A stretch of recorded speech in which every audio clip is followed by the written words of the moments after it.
Welcome to SicEm365 Radio. ACOT. Again, the shot clock winding down. Weaving. Off glass. He does it again. SicEm365 Radio is presented by IdealMRI.com. High-quality MRIs for $497 or less. IdealMRI.com. Your health is important. So is your budget. That one picked off! And it's a pick six by Jalen Petrie.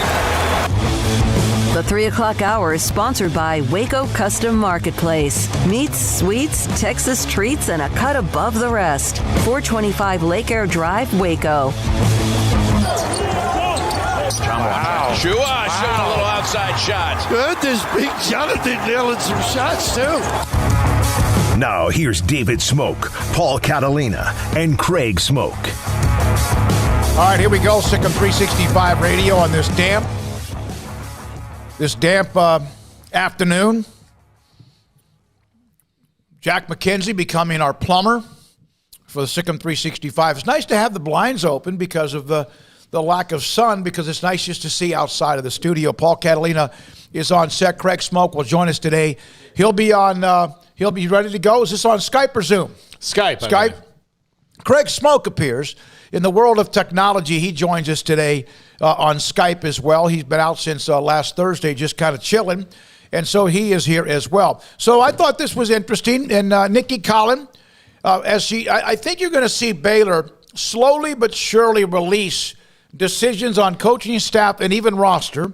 And part of the coaching staff, of course, is Director of Athletic Performance, Jeremy Hefner, who was with Baylor Lady Bears, then left and came back, and he's been retained she retains Jeremy Hefner. That's one of the key ingredients to any kind of coaching staff, and the players know him as well, so the familiarity is a big deal. Yeah, Jeremy's great. Based on when he left and came back, you could have sold the story that he went and lived in the woods because he grew out his hair and beard very long. Yeah. But he's great at what he does. He's got a familiarity with the players, loves Baylor, loves being here. So great you keep that continuity, especially in what he does. That's not been ever in question with the Lady Bears. They've always had great strength and conditioning, and so having Jeremy Hefner there in performance, really, really great move for the Lady Bears moving There's forward. still a lot of questions about the staff and who's going to stay, whether it's Satia Messer, Bill Brock, or who's coming in with her, obviously, as well with Nikki Collin. But Craig Smoak joins us. In fact, Jeremy Hefner was at Craig's alma mater for 3 years in what is now Legacy High School. It was Robert E. Lee High School for a long time, and of course, they made that change a couple of years ago. Craig Smoak joins us now on Skype, SicEm365 Radio. Craig, just the fact that the continuity factor, you got to win some of these recruiting battles to keep who is going to be. And a lot of times when there's a coaching change, everyone's like, well, I wonder if so-and-so is – it's up to the head coach now as well as whoever wants to stay to make that decision. Yeah, it's ultimately up to Jeremy Hefner if the offer is extended. So, yeah, it's 50-50 on that. So, yeah, Nikki Collin wanted him to stay, and he wanted to stay, and that's great. So there's one piece of the puzzle that's been knocked out, and now there's a lot of other pieces to fit into the puzzle that will be Nikki Collin's basketball program. But I think that's a nice start. I think if you're the players, that's someone you already feel comfortable with. You kind of know the routine, you know how he operates and what's to be expected of you. So that's a warm feeling, a familiarity. I think that will be great for the players on the roster. I think that the knowledge that he has of those players because of the time he spends with them off the court and what he sees on the court as well. I think that will be very valuable to her.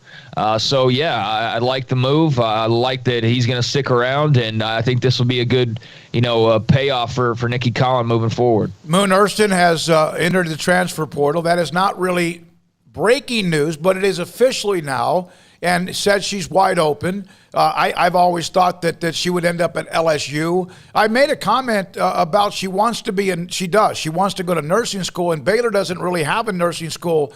And I was told today they do, but it's in Dallas. I don't know if LSU, I don't think they have a nursing school on campus. It's like in New Orleans. And so, it's like, what are you going to do? But obviously, she has the extra year because of the new rules in the NCAA.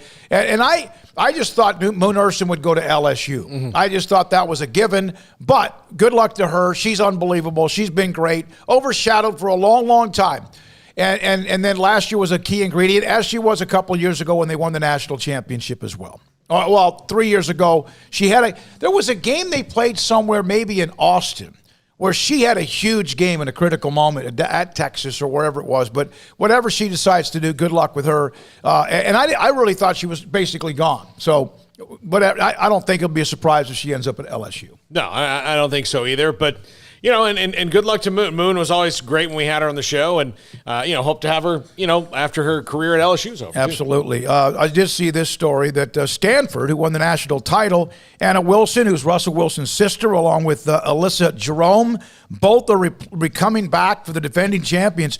Anna Wilson's coming back for a 6th year. And then Alyssa Jerome, who's one of their better players as well, is back for a 5th year. Hawaii's Colt Brennan died at the age of 37. Really? Man, that's sad. He has struggled with, been in a rehab for the last 5 years in California and was found unconscious there, then died at a hospital in Newport, California. There's a lot of background on Colt Brennan. He struggled. He had a really horrific car wreck. I think soon after he was, at least his attempts to be in the NFL, he's battled some, issues being arrested for drunk driving and some other things that have gone wrong for him.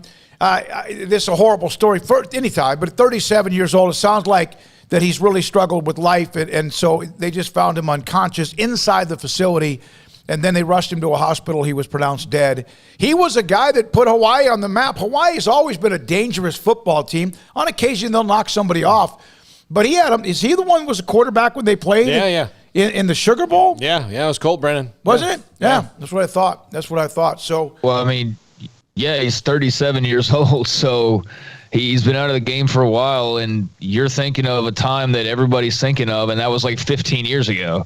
So, yeah, I mean, he's been gone that long, and yeah, it was apparently some drug-related passing, which is really unfortunate. He was a guy that a lot of people played with on the video games growing up, just because Hawaii had that fun offense, kind of like Baylor before Baylor, quite frankly. In some ways, just the reputation that Hawaii football had. So just really sad when people can't shake their demons. And I think everybody's got, somebody that they know that's been a battle or a war that they've had to wage. And a lot of times people don't win that war.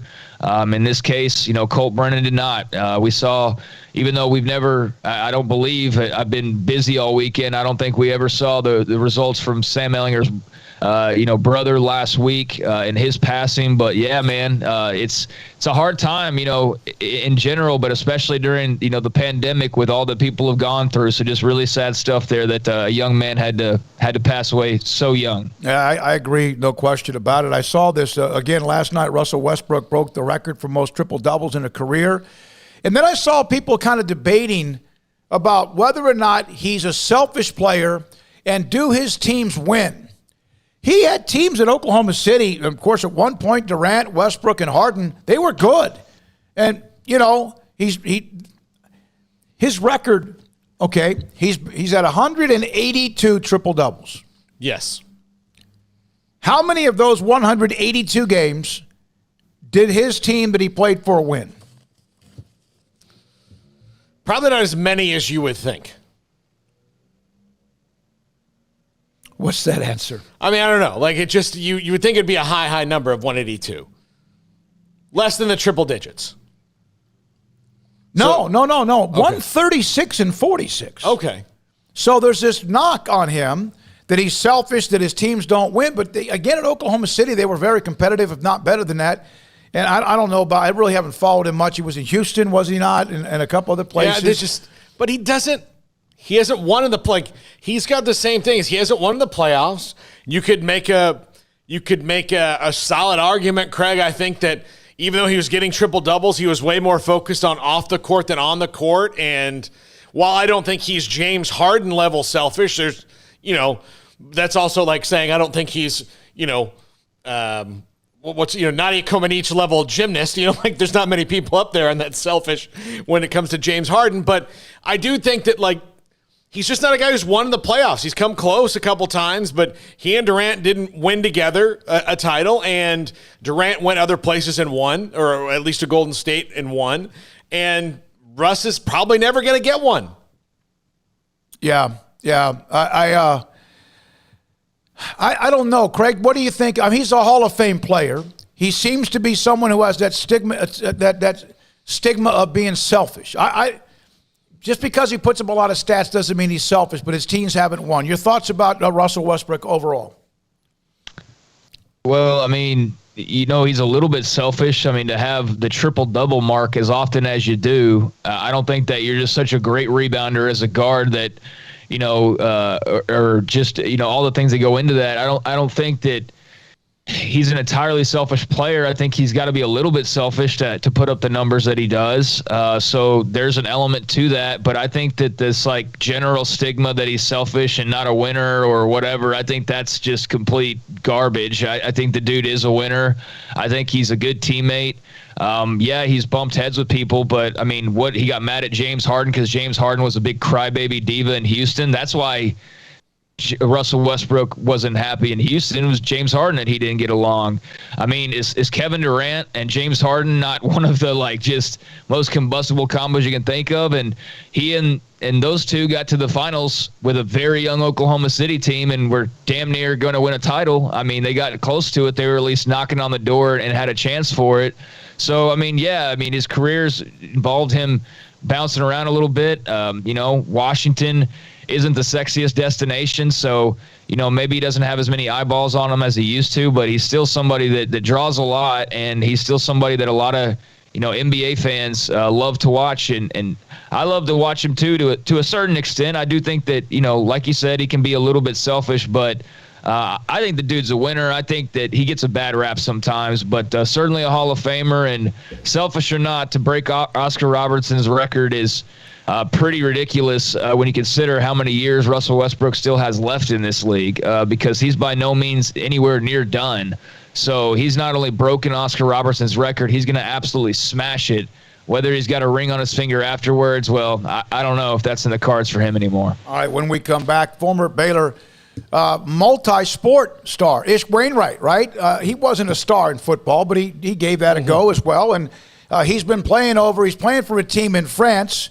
I saw him after Baylor won the national title with how excited he was. He wasn't able to make the parade, but he continues to talk about Scott Drew and Baylor, plus what he's doing individually.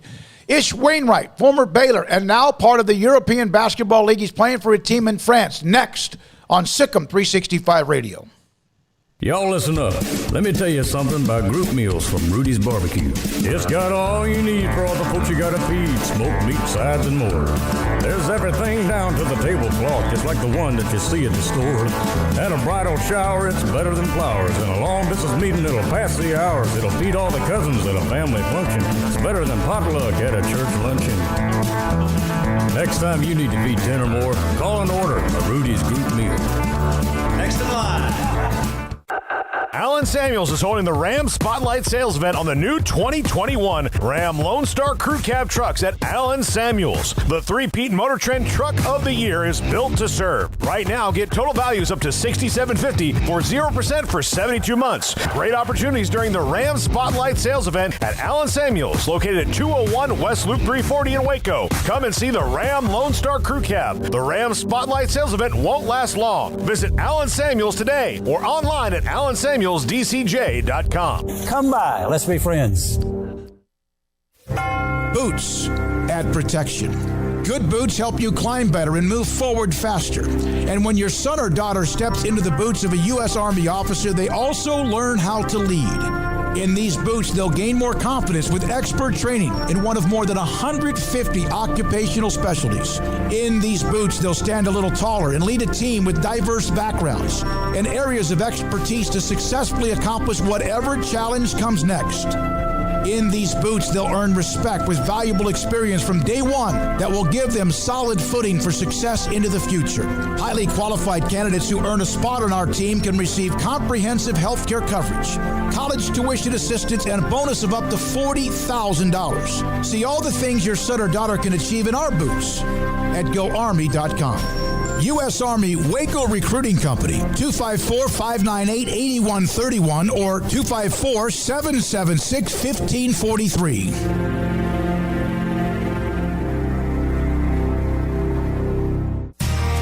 How did Edward Jones become one of the biggest financial service companies in the world? By not acting that way. Financial strategies, one-on-one advice, it's a big difference. And that's why Brad Wilson, your Edward Jones financial advisor, makes sense of investing. Experience the difference for yourself. Brad Wilson, 250 Sharon Drive in Woodway, 254-776-4337. Edward Jones, member SIPC. Parenting is full of surprises. You never know what to expect. So after our son was born, I called my Texas Farm Bureau insurance agent to set up a life insurance policy in case something happened to me. Sawyer is now 2. And we'll soon have a sister. There's no one else I would trust with protecting my family. Stop by and see our agents at one of our 3 McLennan County locations. Coverage and discounts are subject to qualifications and policy terms and may vary by situation. Southwest Sports Medicine and Orthopedics, the team physician of Baylor Athletics. Our doctors specialize in the diagnosis and treatment of any and all sports-related injuries. Celebrating over a decade of service in Central Texas, our doctors are equipped to handle a wide range of issues, whether it's your foot or ankle, orthopedic spine care, your hand or wrist, knee and shoulder pain, or if you're in need of our arthritis or total joint clinic. Come see us at the new Baylor Scott and White Ted and Sue Getterman Sports and Orthopedic Center. Trusted doctors at Baylor Trust, Southwest Sports Medicine and Orthopedics. Our goal is to get you back in the game. Welcome back to SicEm365 Radio.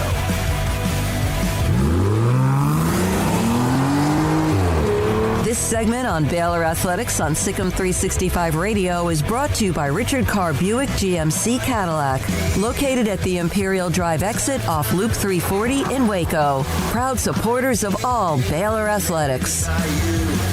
All right, here we go, this 3 o'clock hour. Eliezer Anderson, Sam Houston State offensive tackle. He'll join us today in the next segment. They are in the national championship game against South Dakota State. We had Eliezer on last week. He, of course, once played for Baylor. But right now we're joined by Ish Wainwright. He's been playing for a team out of France and Europe and been traveling all over the place. And he joins us, former Baylor great, on SicEm365 Radio. All right, Ish, I saw where you guys were, I think, going to play in Russia. And I want to make sure I get the timeline correctly. Where are you now? Is the season continuing? Where are you? The season is continuing. We just got back from Russia from Basketball Champions League. We finished 4th. In the final 8, we finished 4th. And now we're back in French League. I believe we have 10 to 12 more games starting back up next week.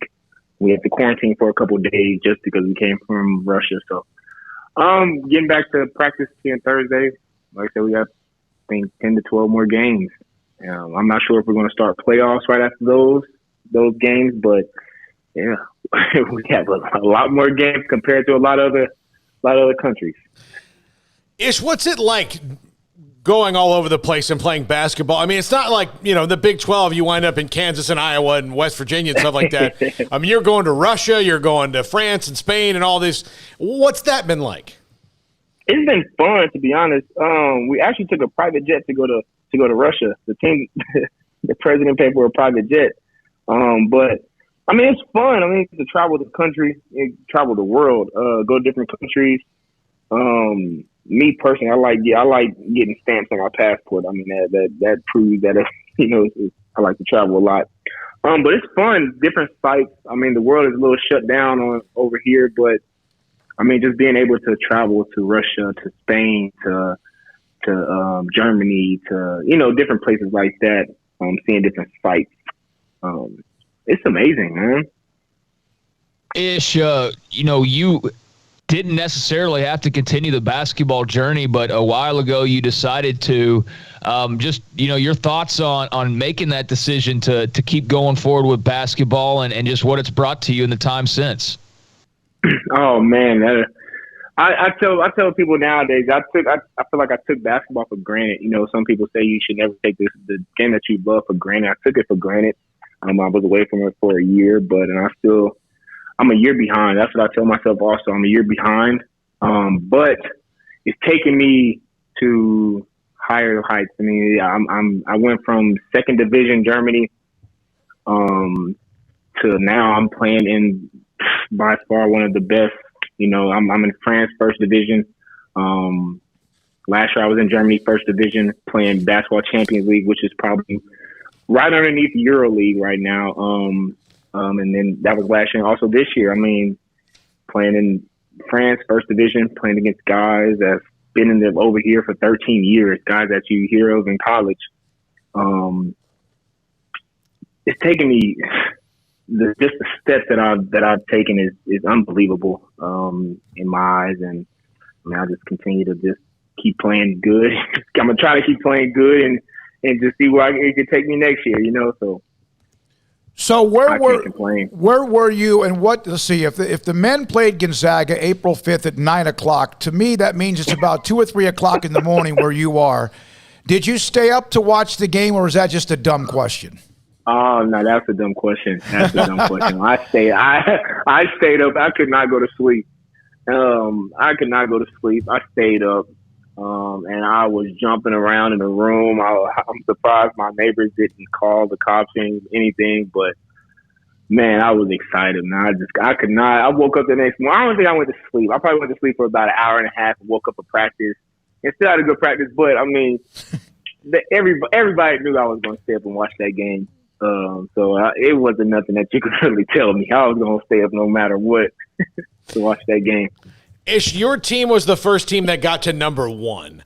Was that the first moment that maybe you guys kind of knew that what happened on April 5th, winning a national championship, was in the cards for Baylor eventually? Oh, for sure. We knew that before then. We knew one of these years, even with us becoming number 1, that opened up a lot of eyes to, around the world, around the country, that, Baylor Nation and Baylor University is nice. They were nice before. They were nice with Tweety, nice with Curtis, nice with Lace, Isaiah, TP. But, us becoming number 1 in the country, and then next, that next year, and then the next year, and then April 5th. You can't take April 5th away from anybody that put on that Baylor jersey. We're all national champions. So can't take that away. We knew that was going to happen. I knew that was going to happen 2 summers ago when I went down and talked with the whole team that won that championship, and even just talking with the young guys that was a part of the team this past year. So, I knew that was going to happen. Everybody did. When you talk to those young guys, you talk to the team, what's kind of your message to those guys typically?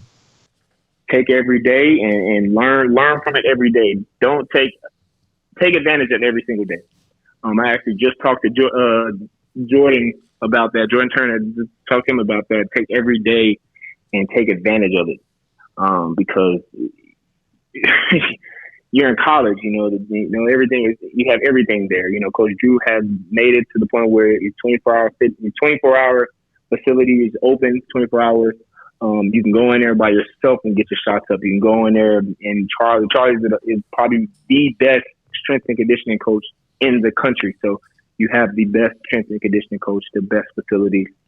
You take advantage of that right now, because once you get to that next level, or if you come overseas, you probably won't have that same, advantage, so take advantage of that, and things will just fall in place. Ish, when you were in high school, you had somebody tell you would never go to college or graduate. Can you take me back to that story, and what was said to you, and how did that motivate you for the rest of the time until you were able to graduate from Baylor? Well, in high school, I I can honestly say I was one of those top ranked, especially going to my freshman year, top ranked guys. All the thing I wanted to do was play basketball. Didn't take school serious. Wanted to be the class. I stood out, class clown, whatever. But yeah, when somebody tells you that you're not going to graduate, you're not going to go to college, you have to go to JUCO and you have to take that route. You probably won't even do that. Probably won't even make it out of Kansas City. That holds that can stick on to someone to the point where that can break that person. I didn't allow that to break me. I didn't allow none of that to hurt who I am today. Actually, like I said, it motivated me. My goal was to prove a lot of people wrong, and I'm still proving a lot of people wrong because I graduated. I graduated from Baylor University. This is my third year playing professional basketball, and I could have played professional football if you really want to think about it. But I mean, I'm not gonna say any name who that person was, but I mean, the only thing I can say is look at me now. I had the last laugh, and I'm living my life. I'm living my dream, and I can't wait to see where it takes me. This is only year 3, so I can't wait. Mark Vital graduated on Saturday. He's the first person in his family to receive a college degree. I'm not sure if you saw that or not. I've seen it. What college athletics or athletics can do to give opportunities to Ish Wainwright, to give opportunities to Mark Vital, to break the trends or not be statistics or just fulfill dreams? No, it can do anything. That's something that nobody can take away from myself. Nobody can take away from Mark Vital. Mark Vital broke a family curse. I broke a curse, and it's many more kids that's going to break a curse. When some guys weren't able to do what we did, some guys weren't able to wake up at 5 o'clock in the morning to go run miles with Coach Charlie. Some guys weren't able to. Some guys couldn't do that. So like I said, we broke that family curse. We broke what was going on with our ancestors. We did it. And so, I mean, it's a lot more kids that can do the exact same thing we did, and probably even better. Some kids may come to Baylor and win 4 in a row, 2 in a row, 3 in a row, so yeah, you can't take that away from us. Ish, I know that Mark Vital was kind of, I mean, he's certainly his own guy, but he is a little bit after your own heart the way he plays, and was the whatever you need in this moment, that's what I'm going to do. And he was he was always a bull in the China shop, but he was bull in the China shop at the beginning. What did you see from him and his growth from when you were here? I guess you overlapped for like 1 year with Vital, right? And then now, yeah. How did you see his growth? His growth, actually, I've been knowing Mark for a minute. He was there, I think, my junior year he came on a visit, or in my sophomore he came on a visit with Boog and all them, all the guys from Louisiana. We called him Baby Rico from the beginning. But seeing his growth, he actually redshirted my freshman year. Him and Tyson, they redshirted my freshman year, and I was so mad that they redshirted that we redshirted Mark and Tyson. But just watching his growth, he has been through everything. Everybody at that side goes that weight up and down. And I mean, I kind of I did the same thing in college. That weight went up and down, but he stayed aggressive. He stayed, he worked on his handle. He worked on passing. He worked on defense. Defense was the main thing that he really worked on. And you can tell that he studied more over those 5 years in college. You could tell that he watched a lot of film on each defender that he went up against. And just even as a person, we had our talks when I was there. Him just lived, being before college, as a kid growing up, it was rough, so he took advantage of that college. He gave back to the community. He used to I'm pretty sure he used to send some of his stipend back home to his family. He had no choice, because his family needed to eat. He provided for his family, and now he's about to be able to provide for his family even more, so that growth is it was amazing just to see him grow into the young man that he is now. And I mean, I'm pretty sure a lot of prayer and a lot of, just he's gotten a lot closer with God too. So that's also helped. Ish, I know that there's still, months to go before the season starts back up again, but, just hearing you talk about some of the members of this team, obviously they're going to lose, Davion and Maceo, and who knows what's going to happen with Jared Butler, and who knows what's going to happen with Matthew Meyer, depending on what he hears. But what do you think of the crop of guys that will be returning next year? A lot of players, it seems like, with some experience returning, but also some big opportunities in front of some guys. Oh, a big opportunity. A lot of guys, like you said, a lot of guys are going to be leaving. And I'm extremely proud of those guys, Davion, Jared, and Maceo. And I mean, if the young fella, if Matt hears something, I'm going to be extremely excited that he hears something. I mean, whatever he hears, I hope is good. But the guys that's coming in they're amazing kids. I've watched film on those guys. You got Kendall, you got the young kid from Poland, and he's been playing against pros, so it's another group of guys, coaches Baylor's turned into one of those blue collar teams or blue blood. So I'm loving it. And then also the guys that I think we just signed 2 point guards. And so, I mean, Coach Drew's doing his thing. Coach Drew and Coach Tang are doing his thing, Also with the guys that have been there. Now the guys are more experienced. The guys they have played in good games. They're more experienced, and so now they understand what Big 12 basketball is and what a championship team. What is it? What do they take to be champions? Mm-hmm. Now they have to step up to the plate, and we have to prove the world that we can do it again. That we will do it again. Everybody's we have a bullseye on our back. Can you tell me what you wrote the team in a letter when you were a senior that showed amazing leadership? I have to look that up, but to show them, I mean, it's a lot of. I'm pretty sure I had a talk with the guys. Oh, I don't remember what I said in the letter, but I remember that letter. But I'm gonna talk about the time that I talked with them as a team. I just my senior year.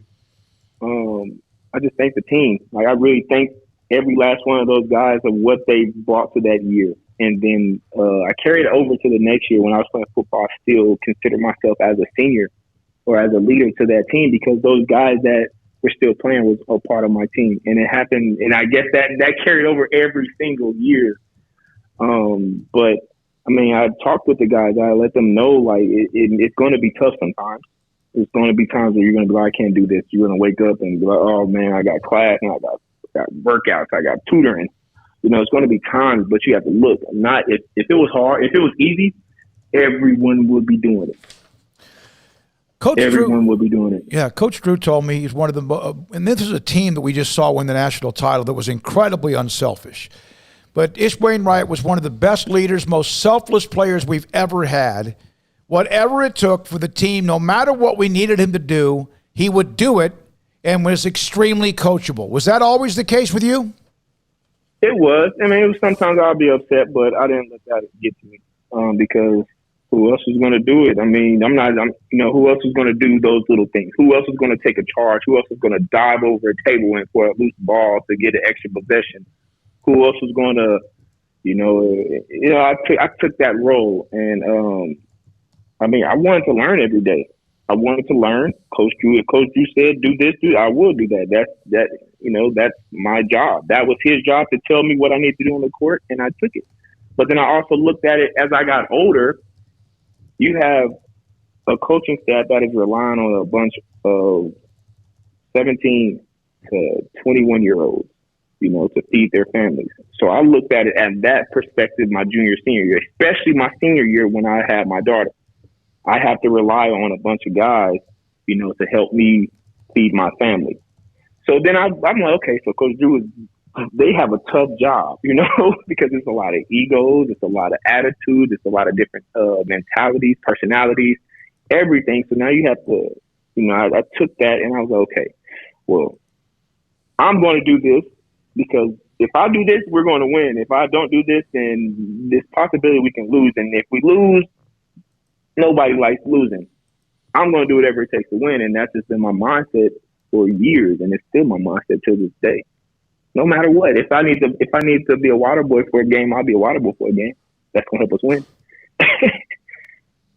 Well, it did, and I have there's a tweet that I want to ask you about. This was the next morning after Baylor had won the national championship. Armstrong, could you put that up if you don't mind on the screen?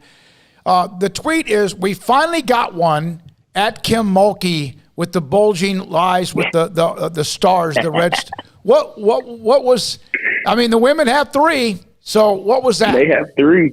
Okay. So my freshman year, we were practicing, and we were doing our 5-on-5 scrimmages and stuff like that. And Kim Mulkey walks in the gym with the team, and we're like, we stopped. She yells out, "Well, you guys gotta get off my court, but you can get back on once you win a national championship." And so we're all looking. We're in the middle of practice. We're all looking like, "What are you talking about? Okay, we know you have championship, but you're about to kick us off the court. This is the main court." And Coach Drew was like, "Well, she's right," and we all just took off to the practice gym. And that happened at least once a year, but since I've been there. And so, seeing Coach Mulkey around the locker room and, joking around, I love her. And I know she's going to do good things at LSU. She did amazing things here at Baylor. But she used to joke around with us all the time. "Well, I have 3 of them. I have 2 of them." No, at the time, I have 2 of them. I have 3 of them. When y'all going to get one? I'm like, "Coach, we're working on it. We're working on it." So now we won that, and one of the first person I thought about was Coach Mulkey. I wonder what she's saying right now. Like, I'm pretty sure she's like, "Yes, Coach, you finally got one." So we joked about that every year that I was there, and seeing her and all those banners up there, and then in the gym. I mean, we wanted one. And we finally got one, so I had to tweet that. I don't know if she's seen it, but everybody else seen it. No, I did. I saw it immediately. that was at 6:30 in the morning the following day. I know that you'd love to have been at the parade. How much did that hurt that you couldn't be there? Can we have another one? Hey, yeah. I mean, they'll try. This summer, can we have another one? Yeah. Nah, but I really wanted to get there. I really wanted to be there. I wanted to at least go to a game that last year, this year. Hopefully I'll make one next year. So, I mean, I'm going to try my best to make a couple games whenever I can, especially hopefully another parade. I'll be at the next parade for sure. That would be awesome. Ish, good luck with Strasbourg, right? Is that how you say it? Yes, sir. Strasbourg in France, with what you have, a few more games left. Yeah. Congratulations on playing well in Russia. And what you're doing, too, you're putting up numbers, not just points, but all the other stuff that Ish Wainwright does. And, man, it's great to hear from you. A lot of people excited about it. Thanks for your time and enjoy. And then get back over here whenever you can and come back and hug some people's necks at Baylor. I will. I'll be in Waco this summer. I'll make sure everybody. I'll make sure I tweet it and let it be known that I'll be in Waco and do something. I don't know, but no, I really appreciate you having me on the show. And anytime, you too. Anytime. All right. We like to always hear from Ish Wainwright. Sic'Em Bears is what he said. Ish Wainwright now with Strasbourg in France, and he was. They called Mark Vidal the glue guy. He was part of that. Mr. Glue Guy, too. He did all the little things. Was a big part of that. I mean, we say it was a culture change. It was the Jake Lindsey, King McClure, like that kind of group right there that was do whatever it is. Like if you're not a 3-point shooter, let's forget about it. Like all those things that the players had, the coaches can say, but until the players buy in, and not that Coach Drew never got the players buy in, but that's what led to being a good team for a while to being a great team, which they've been for the last 2 years. So those teams led them from being good to great. They finally got to that great level, and Ish was a huge part of that because, again, he had great stat lines except for points. I mean, he had like 6 points, but you look and he's got 11 rebounds and, a couple blocks, and he also made, plays that don't really show up on the stat sheet where, like, his hustle plays were the reason that they went on a run because he saved a ball out of bounds or he did whatever it took. And remember that play of Maceo T, Craig, who jumps out of bounds, around the chair, saves it, runs all the way back on the court, comes all the way back to the following corner, and gets in the way of a shot. The guy missed the shot. That's what Ish Wainwright would do as well. Yeah, it is. And you see why Ish is a good influence on this program, a good, alum to have around to talk with the young guys, to be a sounding board in some cases for the young guys, but also to be able to, say things that only fellow players can really say to you or maybe get through to your brain. So, yeah, I mean, the more Ish Wainwright and so many of the other alums that we've talked to are a part of the program, I think that's a good thing. I loved hearing him elaborate on that tweet he had on the night of the championship game. Only unfortunate part is that we won't be able to see Kim walk into the court and say, well, get off because you don't have one of those, because now they do. And so, unfortunately, we can never see Scott go, no, we do have one. We don't have to leave the court, or whatever his response would have been. But, yeah, great story there from Ish. And just always love hearing, guys who have moved on. We've talked to guys certainly who maybe aren't in the best places or aren't as happy. Pierre Jackson was someone who, when we talked to him, he was struggling a little bit. Hopefully he's doing okay. But I think Ish was, had periods of that as well. But to hear him and how happy he is right now, being back with the game that he loves and being able to travel the world, I think that's awesome. When we come back, Eliasa Anderson from Sam Houston, the football team, playing for the national title against South Dakota State coming up this weekend in Frisco. Go back-to-back weeks with the former Baylor offensive lineman, and this is SicEm365 Radio.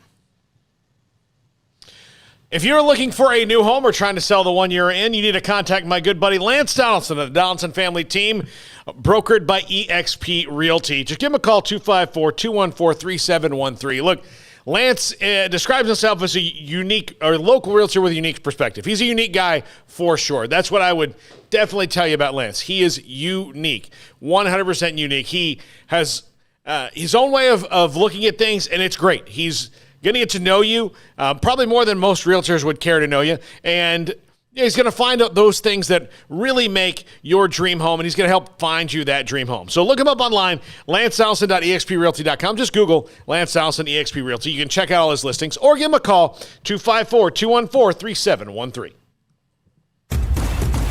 Hey, this is Bryce Petty, former starting quarterback and two-time Big 12 champion, and I know firsthand the importance of being in top shape both on and off the field. So listen up, men. If you're feeling beat down day in and day out and looking for that high-performance edge that separates the men from the boys, then look no further than the Petty Clinic Low T in Waco. Petty Clinic is a comprehensive men's healthcare clinic with an atmosphere catering to men. Board-certified Dr. Kent Petty has a special interest in offering the highest quality medical care to men of all ages. Some of the services offered include screening and treatment for low testosterone or thyroid, infertility, high blood pressure, diabetes, high cholesterol, sleep apnea, while offering comprehensive wellness exams and complete men's health lab panels. High performance men, remember, it's not just a Petty thing. This is Bryce Petty, encouraging you to reach out and Google search Petty Clinic Low T or go to pettycliniclowt.com and get your complimentary lab screening today.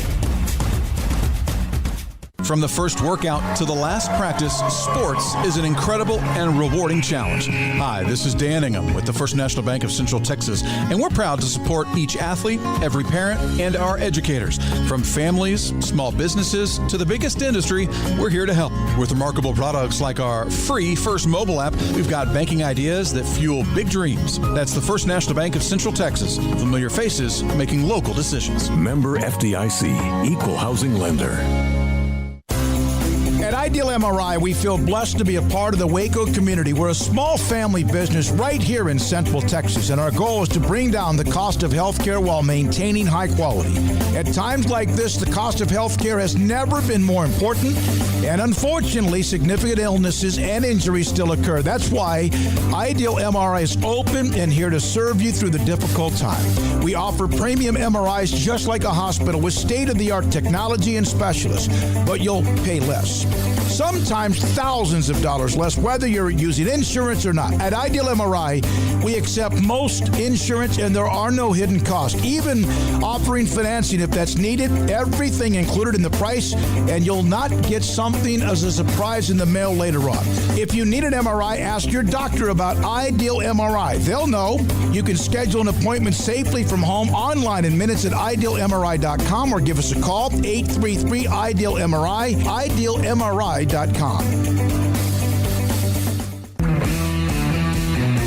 At Marco's Pizza, get craveable pizza made the Italian way with dough made from scratch, an original sauce recipe, 3 fresh signature cheeses, and premium toppings you love, served hot and safe. Right now, you can get unlimited medium one-topping pizzas for just $6.99 each. Why stop at just one? Order with your app or at marcos.com for curbside, carryout, or delivery today. Marco's, pizza lovers get it.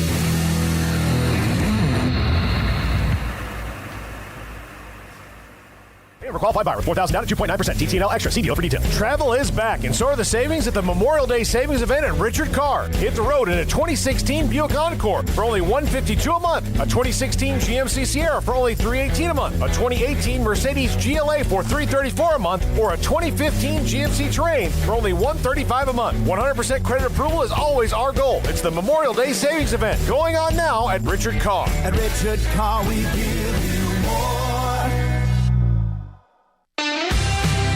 This is SicEm365 Radio. Text us at 254-339-1122. The SicEm365 Radio text line is sponsored by Riverbend Liquor and Wine, with the most extensive variety of craft beer in Waco. A hidden gem on Lakeshore Drive and 19th Street. Last week, former Baylor offensive lineman Eliezer Anderson joined us as the Bearcats of Sam Houston, offensive tackle and company, were about to play James Madison in the semifinals. And now they're about to play South Dakota State for the national championship in Frisco to win, if they can, win an FCS championship. And Eliezer Anderson joins us again on SicEm365 Radio. Hey, big fella, I got to be honest with you. I got home, or I can't remember what it was, but you guys were losing 24-3 at halftime. I think that was the score at halftime, and I was like, oh my goodness. What was said in the locker room, if you're allowed to repeat it on the radio? So we looked at the scoreboard, because everybody's looking at the scoreboard, and, there was some panicking. But once we left, the field, we just had this motivation to us where Coach Keeler was like, we can't get back 21 in the first, in the first set of points. We can't get 21 points back. We got to get 7. We got to get 7. We got to get 7. So that was our motivation, is take it one play at a time, take it, one series at a time. Do not rush to get 21 points. Take your time with, getting the 21 points, getting the 7 points first. And also we had other coaches and other players saying it's perseverance. You got to come hard, and you got to, step it up, because, we the better team, and, we have all the tools, and we have everybody coming in together to play. So it was a big motivation. It was a lot of focus at halftime, and you see what happened. When did you guys know you had it? We knew we had it since the first play of the game. We knew that we was the better team. We knew that we was ready to go. Like I said last week, we was ready to go with any adversity, anything that was going to go on in the game. We knew that they was going to make plays, and we knew we could make plays. And we knew we was a good team. We knew they was a good team. So we just knew that if we just execute every play, execute our jobs, and just effort, we knew we was going to win that game. Eliezer, you've played in a lot of games. Where does this one rank amongst just the all-time most fulfilling and just wild games you've been a part of in your career? I'm definitely going to have to rank this as one of my best games I ever played, I ever experienced in my life.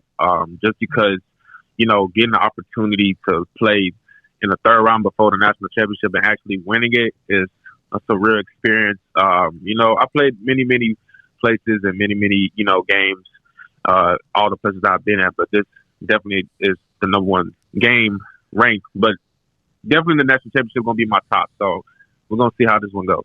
Oh, you guys have beaten what was an 8-time champion, I think it was 3 in a row with North Dakota State. They had won 5 before that. James Madison interrupted them. So you've beaten everybody the last basically decade that's won that title.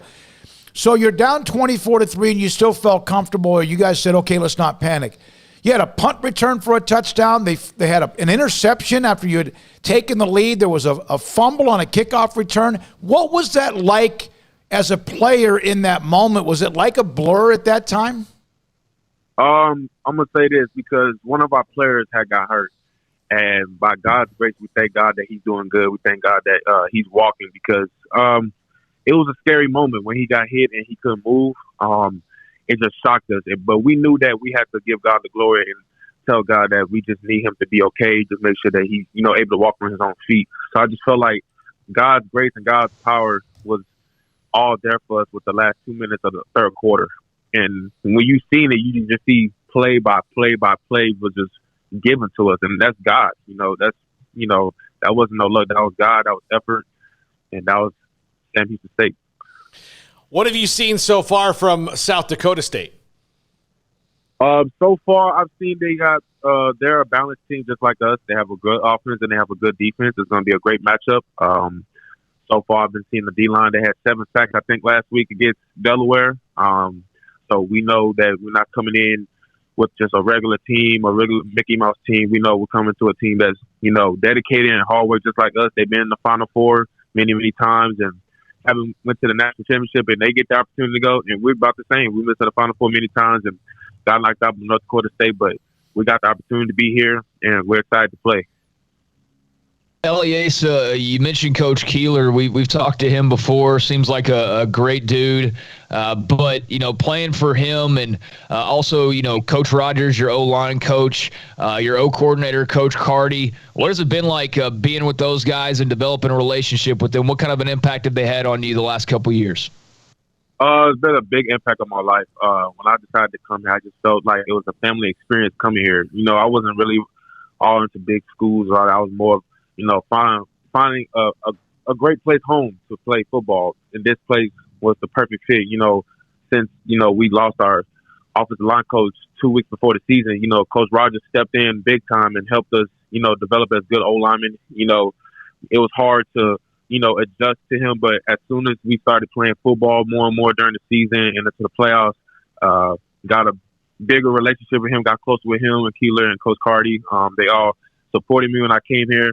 And I don't know if I told you this, but when I committed here, I texted my offensive coordinator and said, let's go win a natty. And that was July 11th, 2019. Look where we're at now. So, this is a great opportunity for us, and I'm excited. What's it like on campus right now? It's quiet right now because, finals is finals week. There's nobody really on campus, just us. So, but I'm pretty sure it's been crowded because they trying to get their tickets for the games. And I don't know if you've seen it on Twitter, but the game tickets are looking like it's selling out. So, yeah, so far it's been quiet a little bit. Elias, so when you guys made the run in the third quarter and scored 28 points and it was a landslide, and being in your own stadium and feeling all of that, what's it like to be a player at that moment and you just know the other team has lost total focus and control? Now, they got to give them credit because they had the ball late in the game trying to tie the game and maybe win it. But what is that like? What's momentum like as a player in that moment? Momentum is awesome. You can just feel it. It's like playing a video game. You have the momentum, you're winning.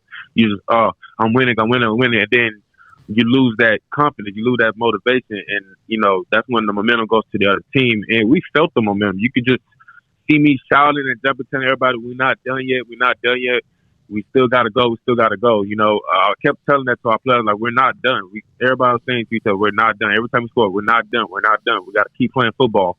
So that was our motivation when we had the minimum. We're not done. Just keep playing. Just keep doing your jobs. Just keep executing. We're not done. We're trying to play for a big title. So we told everybody, we're not done. Just keep executing. Keep doing your job. And we're going to win this game. Man, it's crazy. They beat North Dakota State. Everyone knows their history. Then James Madison, and they were number one, and now South Dakota State coming up, and they've all been a part of it. But Sam Houston State's knocked on this door before. How much have you talked about that the Bearcats? In fact, Brian Bell was a quarterback at Sam Houston State, who's now the head coach at China Spring High School. His brother Sean, of course, at Baylor, a former Baylor quarterback. How much do you go back to the history of Sam Houston State being so close? I go back a lot, seeing those guys, especially my old coach, Coach Rogers. He played in these games. He played in the national championship game both years in 2011, 2012, and you could just see the expression on his face when he seen us win the game. Being back to being the national title game, brought tears to his face because he worked so hard to become the position coach that he wanted to be. His dream coach was being an O-line coach because he played O-line here. So, getting that opportunity to see him and then seeing the alums being happy too, Timothy Flanders and, those guys, Josh McCown being at the game, Bell being all at the game and supporting us, it just shows that we work so hard, and we just thank them for, supporting us all the way. And we're going to need their support again for this last game. So I thank them for everything. Eliezer, good luck. Tell Prince we said hi. Elijah, we said hi. And also we appreciate you guys having the access for us the last couple of weeks, and we hope next time we talk with you, you'll be a national champion. Good luck this Sunday, 1 o'clock in Frisco against South Dakota State. We appreciate it. We appreciate you. Thank you so much for bringing me up here again. Love talking to y'all. Thank you. Eliezer Anderson. I remember when he committed to Baylor, I talked to him on the phone that day. They lost to North Dakota State in the championship game in 11, 17-6. Then the next year, 39-13. In fact, when they beat North Dakota State a couple of weeks ago, North Dakota State ended their season. They ended everybody's season, but 11, 12, 14, and 17. And a lot of times those games were out of control blowouts, 35-3, 55-13. They killed the monster. Mm-hmm. They cut its head off, and now here they are playing. They'll play South Dakota State. I don't remember the last time they may have played them in the playoffs, although they've played South Dakota 3 years ago. All right, this 3 o'clock hour wrapping up. In the 4 o'clock hour, we'll have Mack Rhoades at 4:20. Also today, David Hellman, DallasCowboys.com at 5. Craig's off the radar today at 4:45, and a few other notes. Paul, we want to break here, come back with the 4 o'clock hour. And yes, Bob Baffert, another story about his horse, the Kentucky Derby winner, who's headed to the Preakness, according to his lawyer, and what also may have happened with steroids in his system. This is SicEm365 Radio. Travel is back, and so are the savings at the Memorial Day savings event at Richard Carr Motors. Get back on the road with the sophistication and luxury of Buick. Richard Carr is loaded with Buick SUVs, all priced to move. You can save $5,900 on 2021 Buick Encores or $4,500 on an Encore GX. Or you can save $3,900 on midsize Buick Envisions. Got space, luxury, and affordability. The Buick Enclave is the perfect family travel vehicle. It's got 3 rows of first-class seating. It's a smooth, quiet ride. Right now, save $8,500 on all 2021 Buick Enclaves in stock. Richard Carr is also loaded with premium pre-owned cars and trucks. All pre-owned cars and trucks are priced to move during the Memorial Day savings event, with multiple cars priced under $200 a month for qualified buyers. And Richard Carr Motors is your local Waco family dealer. They take pride in serving their neighbors and want to earn your business with great prices, free oil changes, and superior service after the sale. So come by their clean and disinfected showroom to take a test drive, or let them bring the test drive to you. It's a Memorial Day savings event going on all month at Richard Carr. At Baylor University, students can shine in their own way. Or should we say their own ways? Because there's no limit to the ways Baylor students make the world a brighter place. Whether they're leading a student organization or following a higher calling, getting advice from faculty, or taking part in world-class research, pursuing their dreams, or working toward their dream job, students find their place to shine at Baylor, where lights shine bright. Let Camille Johnson Realtors guide you seamlessly through the process of buying your dream home or selling your current one. Commercial, farm and ranch, or residential, Camille Johnson Realtors can smoothly and successfully lead you through any transaction. With a team of 28 experienced agents who are excited about serving you, Camille Johnson Realtors services the entire greater Waco area. If you're in the market to buy or sell, contact Camille Johnson Realtors, 104 Midway Center in Woodway, or find them online at www.camillejohnson.com. Camille Johnson Realtors, elegant, charming, warm. Welcome home. Riverbend Liquor and Wine has their easy-to-access drive-thru open and convenient and clean in-store location on the corner of Lakeshore Drive and North 19th Street in Waco. Riverbend Liquor has the best and most extensive variety of craft beer selections in Waco, and Balcones whiskey, including single malt, pot still, baby blue, rye, brimstone, and the all-new lineage in stock. Riverbend Liquor and Wine, family-owned and operated, and a hidden gem in Waco on Lakeshore Drive and 19th Street. And find out more on Facebook and Instagram. Do you or your kids get nervous about going to the dentist? Stonewood Dental, Dr. Steve Childress, he can help. I've spent a career taking care of patients who as children had bad experiences, and now they're adults that hate going to the dentist. If I get a kid at 3 years old and they come every 6 months and it's a happy experience, it's normal for them. Now they have an accident at 6 or 7 or 8 at school. Now they have a broken tooth or a trauma. And they have to come here. They're used to lights. They're used to water in their mouth. They're used to experience. They already trust us. It's amazing what we can do with that kid without it being a negative thing. But if I see a 6 or 7 or 8-year-old that's never been to the dentist, and now they have a trauma or an unfortunate unexpected toothache, it's harder to do that for that kid and it not be somewhat of a negative experience. So bottom line is I try to teach kids and adults and teenagers and everybody the way I'd want my family treated, which is where it's a necessary part of life. You just take care of it. It doesn't have to be that big a deal. Learn more, stonewood-dental.com. In the market for a quality metal building? Since 1943, Pioneer Steel and Pipe has helped Central Texas residential and commercial customers with metal building design, panel options, building components, and trim options. Pioneer Steel and Pipe's residential line is energy efficient, offers low maintenance, reduces insurance payments, is impact resistant, and carries up to a 45-year limited warranty. In addition, they can also help you find a metal building contractor for your project. Pioneer Steel and Pipe with locations in Waco and Bryan and at pioneersboys.com. Stepping into the boots of a U.S. Army officer can add confidence and leadership skills to your son or daughter's career path. See all the things they can achieve in our boots at GoArmy.com. U.S. Army Waco Recruiting Company, 254-598-8131 or 254-776-1543. Welcome back to SicEm365 Radio. In the mid-range, he'll drive it and tie it up with 2 seconds remaining. The 4 o'clock hour is sponsored by Boozer's Jewelers, the wedding ring store, specializing in custom jewelry and repair, all in-house. Now, here's David Smoak, Paul Catalina, and Craig Smoak. All right, what did we learn in that first hour? What did we learn in that first hour, Mr. Catalina? We didn't learn about Bob Baffert, which I'm looking forward to talking about. We'll do that. But, we learned that Jeremy Hefner's coming back. We learned that Kim Mulkey used to talk trash to the men's team. I mean, Ish has a different perspective on that than I do. That seems some of that's kind of unnecessary, but, whatever, she's gone. So Medina Spirit. Never seen a horse get this much attention for doing things that, the horse goes off in the corner of the stall, has some dude that brings drugs to the stall. Now, Kentucky Derby winner, Medina Spirit. Yesterday, Bob Baffert blamed the steroids in the horse's system on somebody that was taking cough medicine, went into the barn, or whatever you want to call it, peed on a haystack, and then the horse, Medina Spirit, chewed on the haystack, chewed on the hay, and got steroids or got whatever it was in the system. Now, Bob Baffert said that Medina Spirit was treated for antifungal with an antifungal ointment that, in fact, included the steroid that caused the horse to fail a post-race test. Okay, this is story number 2. Medina Spirit was treated for dermatitis with an ointment once a day leading up to May the 1st.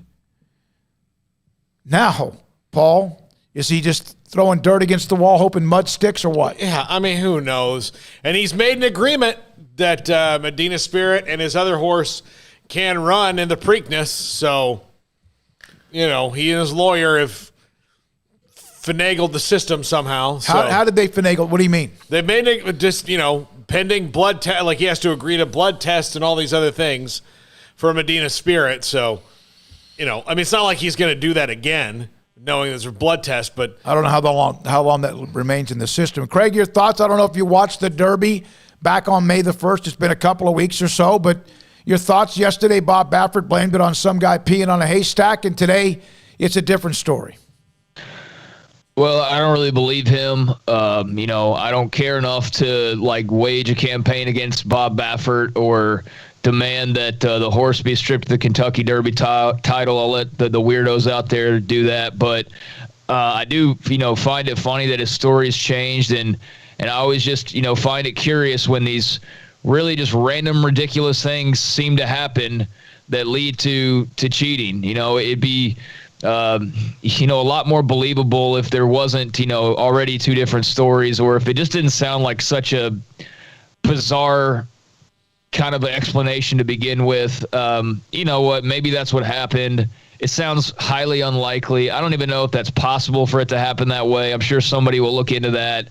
But, I just think it's an ugly look for the sport. Look, you have this big crowd. You were able to celebrate that, and you have your big event. And I asked you guys a couple weeks ago if anybody cared about the Triple Crown still, now that we've seen one in this lifetime. And, still plenty of people seem to have an interest in it and would like to see another Triple Crown winner at some point in time. Like, why stop at one? But, I don't know. It just all sounds very, very strange, put it that way. And I don't know. I just don't see why there's, if these little things can happen, like a guy just pees on some hay and the horse happens to eat it. Like, I would just think that they've got so many protocols and things in place to eliminate any chance of anything tarnishing a win. But apparently there's not safeguards for everything. So I don't know, Craig, I'll pose you the question that I posed Smokey. If that suggestion was true, what kind of cough medicine was that guy on? There's some powerful stuff. I mean, like, could raise a horse's, steroid level. That a horse. Yeah, I just think it all is very weird, and I don't really believe Bob Baffert, as I said. I don't know. I don't know what to think. You're trying to be nice, and that's good. I agree. Like, I can't say that they knowingly cheated, but I feel like if I had to make a choice, I feel like they knowingly cheated. I feel like he probably cheated, got busted, and that's why there's already been two different explanations, and why this second explanation is entirely ridiculous. And sounds like something that they had to make up to try and explain this. Look, those horses are so well taken care of. I don't believe for 5 seconds anything gets put in their bodies that isn't monitored or checked or whatever. So, no, I don't buy the explanation. As such, I wanted to be forthright about this fact as soon as I learned of this information, Baffert said. As I have stated, my investigation is continuing. We do not know for sure if this ointment was the cause of the test results or if the test results are even accurate, as they have yet to be confirmed by the split sample. However, I have been told that finding a small amount in such as 21 picograms, is that what it's called, consistent with application of this type of ointment. And so the combination of that and a poor guy who was coughing a lot may lead to the Kentucky Derby changing the champion. And here's the thing about Bob Baffert. It's almost like, I don't know if Lance Armstrong was on drugs when he won his first or his second or his fourth or his sixth or his seventh. I don't know which ones. If any of them or all of them. Well, he admitted all of them. All of them. With Oprah, yeah. Okay. So Bob Baffert's won with numerous horses. Mm-hmm. He's got 6 or 7 Kentucky Derby winners. Is this just something that he got caught this time? Or it's like this, you win, man, I just can't wait to win one. And then you win one, then you get, man, I want 2, right? It's like anything else. It's like robbing a bank.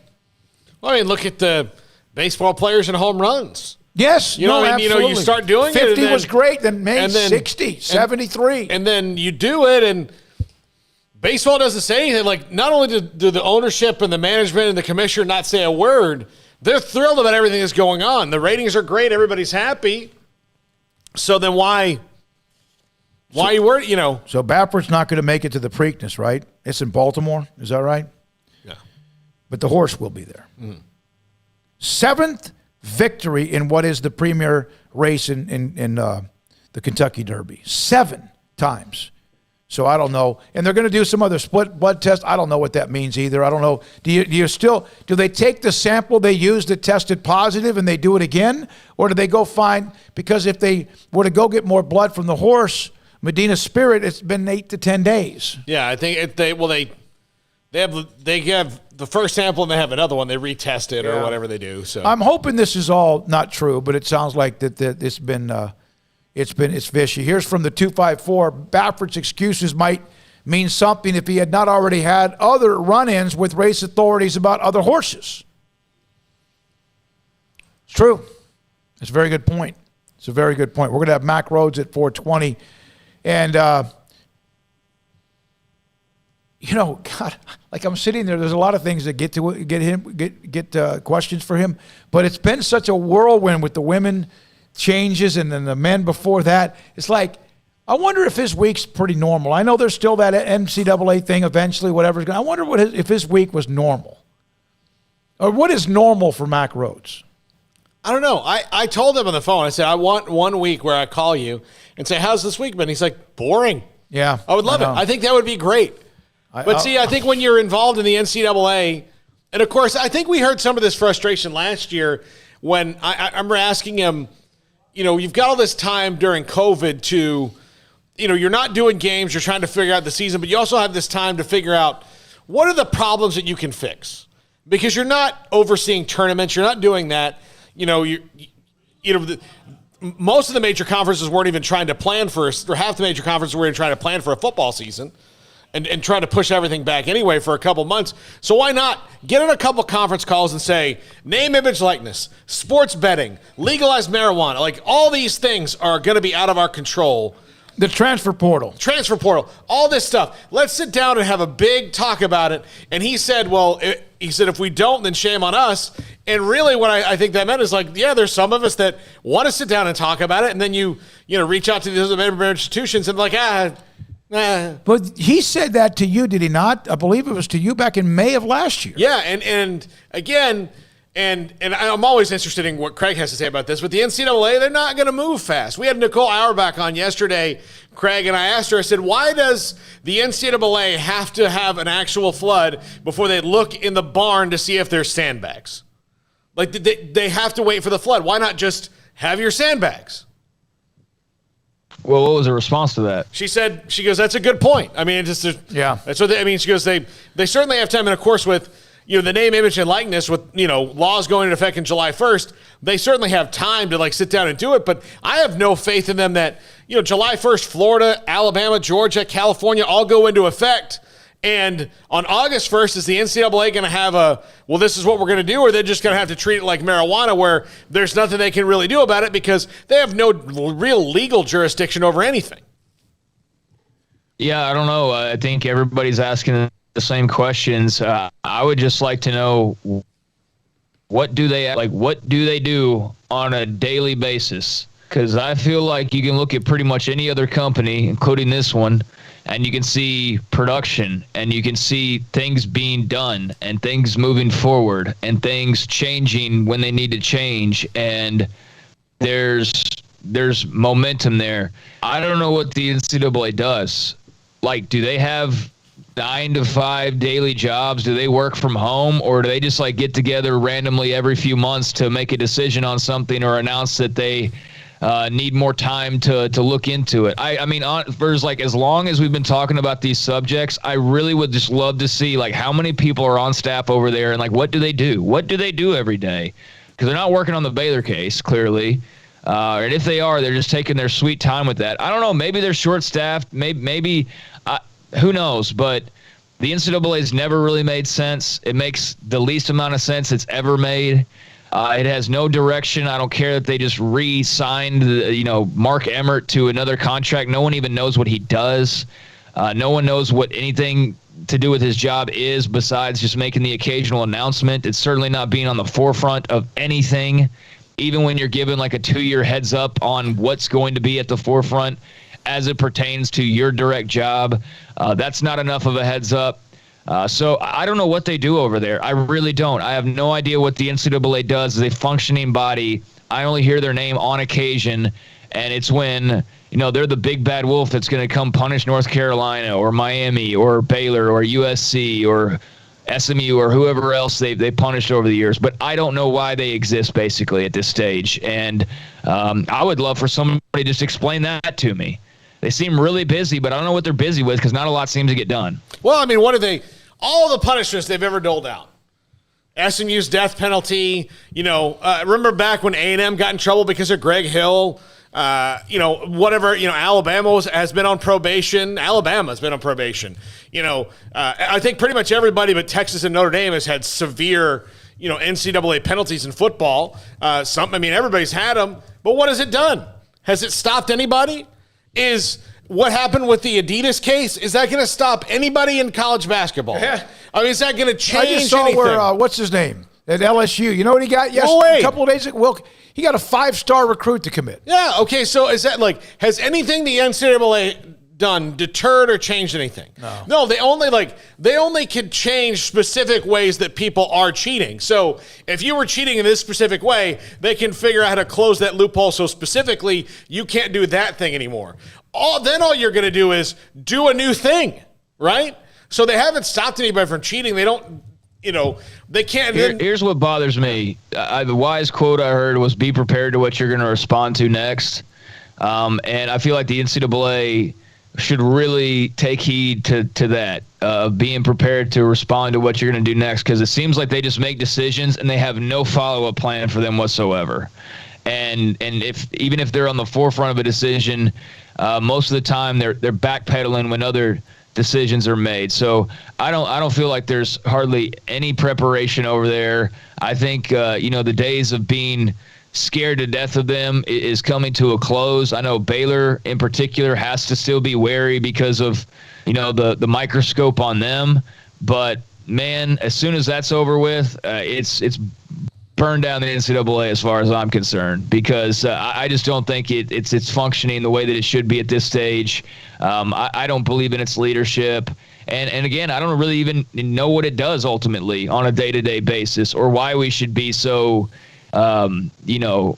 we should hold them in such esteem anymore. I don't think we should. I think that they've shown that it's kind of a kangaroo court system, that it's basically spin the roulette and land on a punishment, and that's what a team's going to get, because it's the only way to really explain the inconsistencies in what they've done over the years. So, yep, it's a mess, and I'm just ready for that decision to be made on the situation here in Waco, so that we can move on from it and hopefully not have to mention them too much further. When we come back, we'll discuss a little bit of that with Baylor's Director of Athletics, Mack Rhoades, on many things, what the tennis team's doing, the golf team's doing.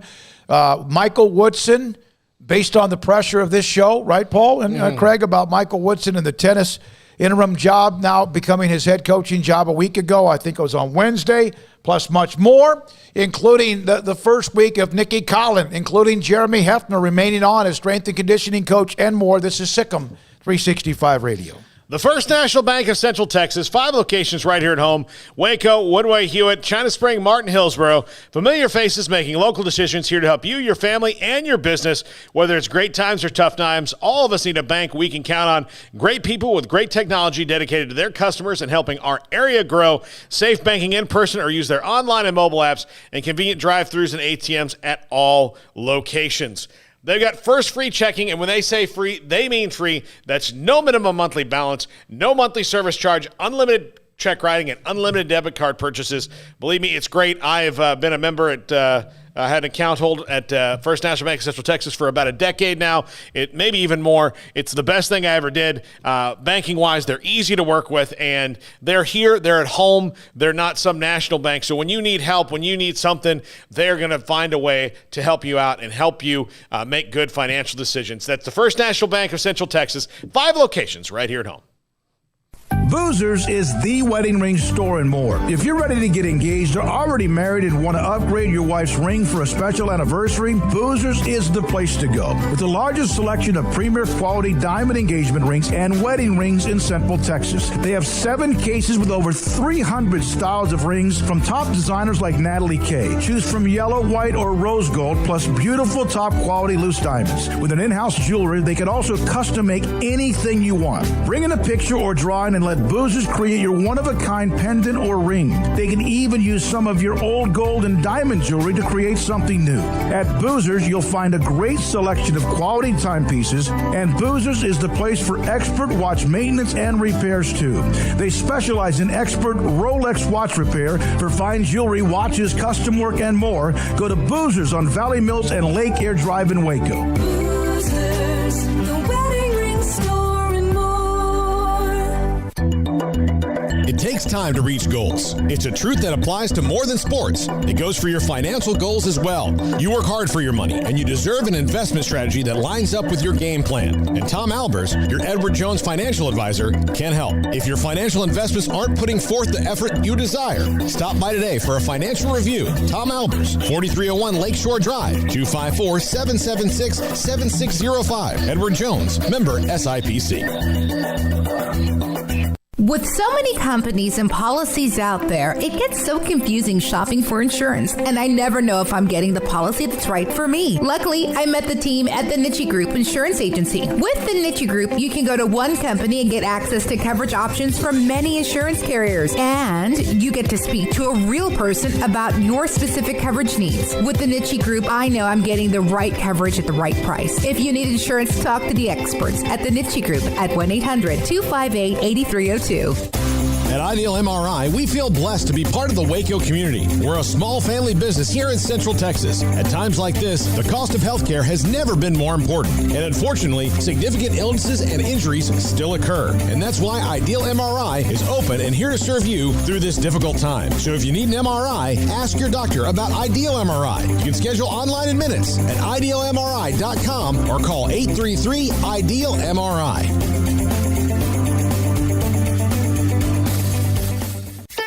Don Humidor, your home with a 48-foot walk-in humidor with the elite cigar brands from around the world, including the #1 cigar of the year, Aging Room Cuatro Nicaragua. Plus, they have the great brands like Macanudo and Artur Fuente, Rocky Patel, Aston, and so much more. CBD, great for sore muscles, aches and pains, sleep, Vita Dreams, and anxiety, mild depression, general health and wellness. Their staff very knowledgeable on the subject. If anyone is curious about CBD, ask Carol and Ashley. Don Humidor in the Townwood Shopping Center off Valley Mills in Waco.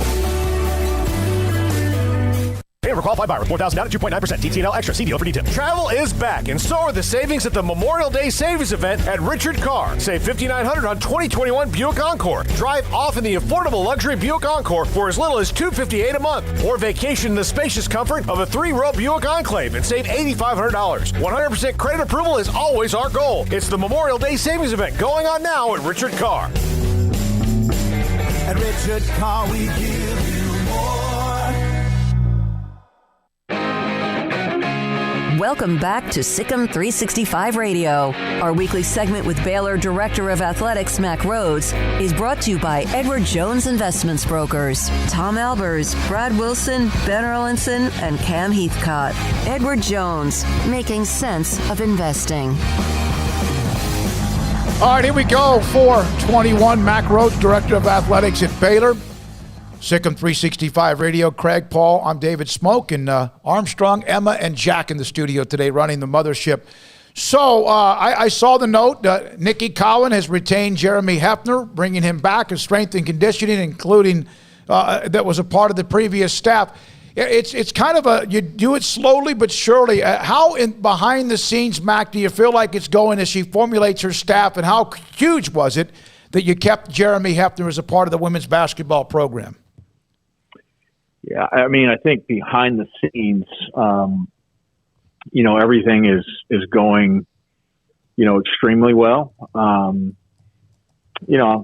don't know that I'd say better than anticipated, because we anticipated it going really, really well with Nikki as the head coach, and the early signs, she's doing all of the right things for the right reasons, and keeping Jeremy, I think provide some consistency, and the student athletes, our current players, I think had great confidence in Jeremy, and belief, and really good relationship. Jeremy's done a great job of forming really good relationships with the current roster. So all of that is positive and speaks well to both, I think, Nikki and Jeremy. Mac, what's the line of when you have a coaching change of keeping some people and some people going, and trying to navigate that with a new coach who obviously wants some of their people here too? Yeah, it's a great question, Paul. It's there's no exact science to it. I think it's some gut, it's some feel. There's some nuance to it. I think one, it's about more than anything who can you trust. Who's able to buy into your vision, who's got really solid and really in-depth relationships with the current student athletes and maybe even some other staff. And so I think Nikki's got great wisdom and she's right in the middle of that process of trying to siphon through all of it.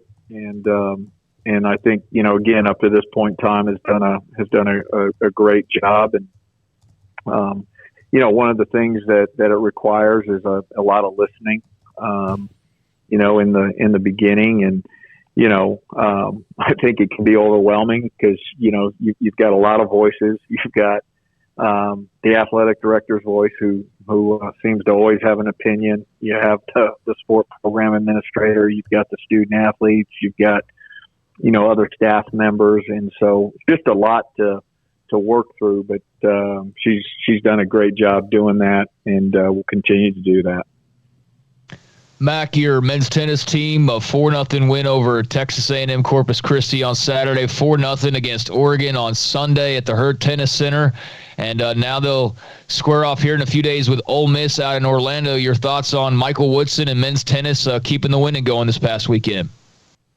Yeah, he's done a great job. Obviously, we lifted the interim tag, and by the way, we had actually made that decision prior to clinching a three-way tie of the Big 12 regular season and then winning the conference championship. But I'm really proud of Mike. I'm really proud of Isak and just our entire tennis program, our young men that had to go through transition.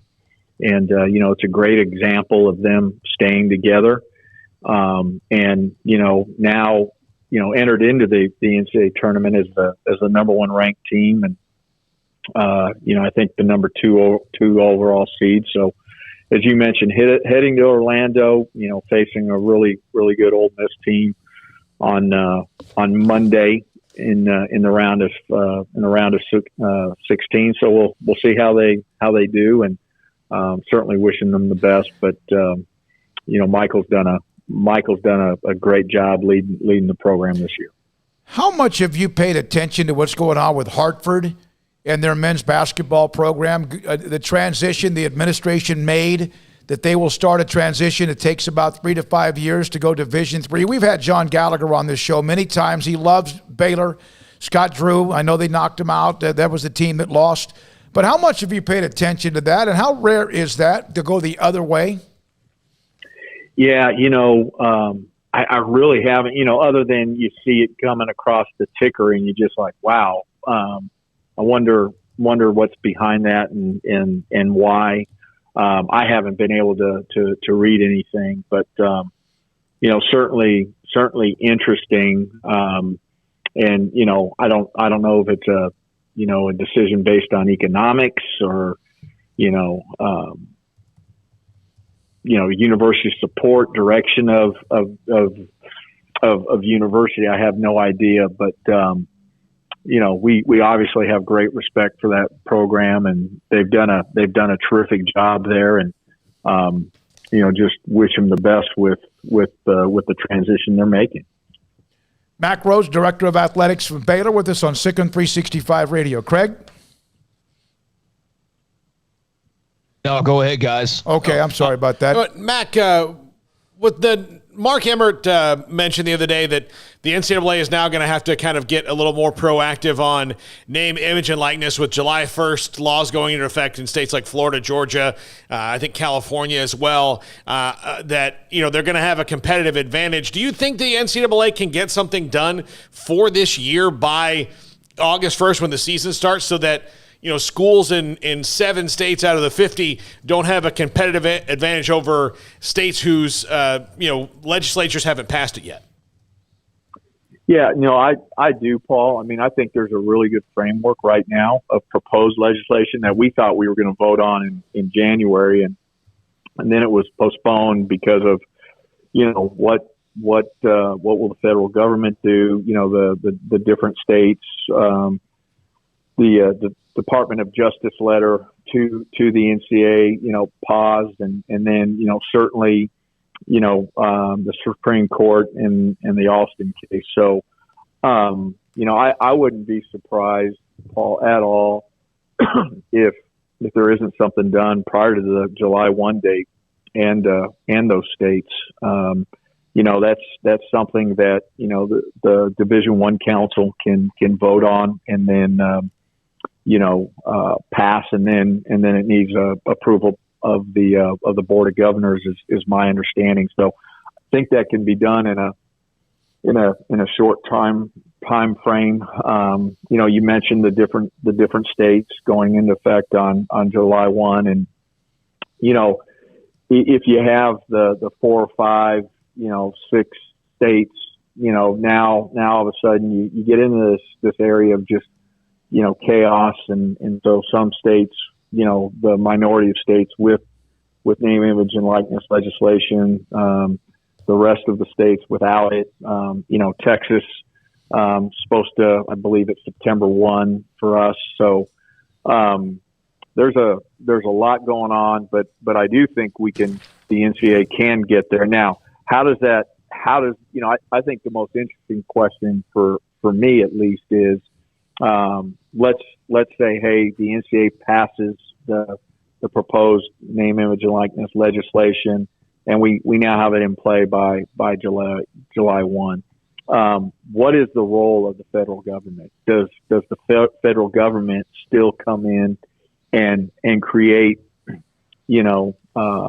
their own name, image, and likeness legislation? Now, again, we thought that was going to happen, maybe not by July 1, but we certainly have signs that is going to happen, and that it would preempt all of the state name, image, and likeness laws. But then, how does that coincide, and how does that exist and work with the NCAA legislation if it is passed? And so I'll be interested to see how that plays out. Mack, the football non-conference schedule, I think you guys are locked up for the most part over the next few years, but there are a couple of openings here and there. How much is that constantly a work in progress to fill a gap or two in the next, let's say, 5 years or so? It is. I'm trying to remember, Smoak, because it's a good question, but time has got a way of just passing by really, really quickly. But I would bet that if you looked at my calendar within the last 2 months, maybe 3 months, that Marcus Sedberry and myself and Coach Aranda and Dennis Polian sat down and had a scheduling meeting and had conversations about those openings. And, since that time, it was, Air Force and working on some other things. But we try to do that, maybe, once a quarter, just, make sure that we're grounded, make sure that we're all on the same page. Is there anything out there? But we're still working on a few things. You said Air Force? I said Air Force, yes. So we're in the process of looking at something with them. So okay, 21, 22, and 23 look like they're locked in for right now, and then it gets to be a little bit open with a couple of games the 3 years after that. But now the football capacity. I'm never going to let this one go, but I know you've kind of mentioned that.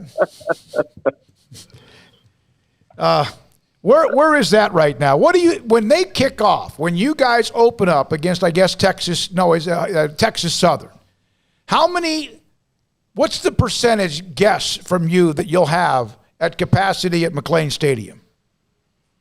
I believe in consistency, I'm going to answer this the exact same way I've answered it the other 10 times you asked me. I'm giving you a hard time. I really believe this. We'll be no less than 75%. And, probably different than the last time you asked me. I think it's trending toward 100%. All right. Okay. I probably feel better about 100% than I did, 2 weeks ago. There's still some things to play out. This is mid-May, and you're not picking up until the 1st of September. So there's still some things to evolve, but I do feel very strong about no less than 75%, and I feel better than I ever have about potentially 100%. At some point in July, it looks like you guys will start to have your ticket renewals available for men's and women's basketball.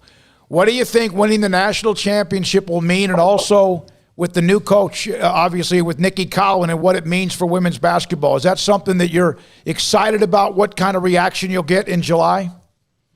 Yeah, I am excited. When we think about, just potential for us and growth, and revenue growth, and look, I mean, college, we all know this, college athletics isn't getting any cheaper.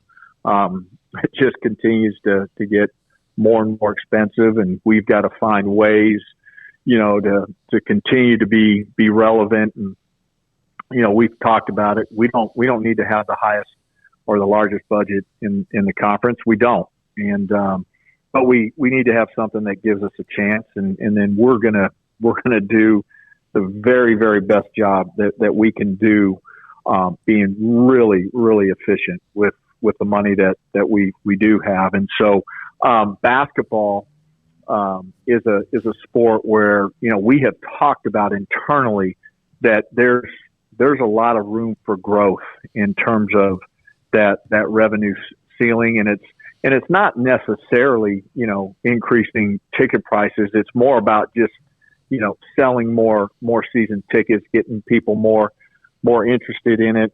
Are there some different ways to think about it and doing it? Smoke, because it's basketball is different. Both men and women are different than football. We know the number of games, and then the hardship on the basketball is the number of weekday games. And when you have season ticket holders that live 2 hours away, 3 hours away, how easy is it for them to come to games on the weekday? And so I think for us, everything's on the table, trying to think through that.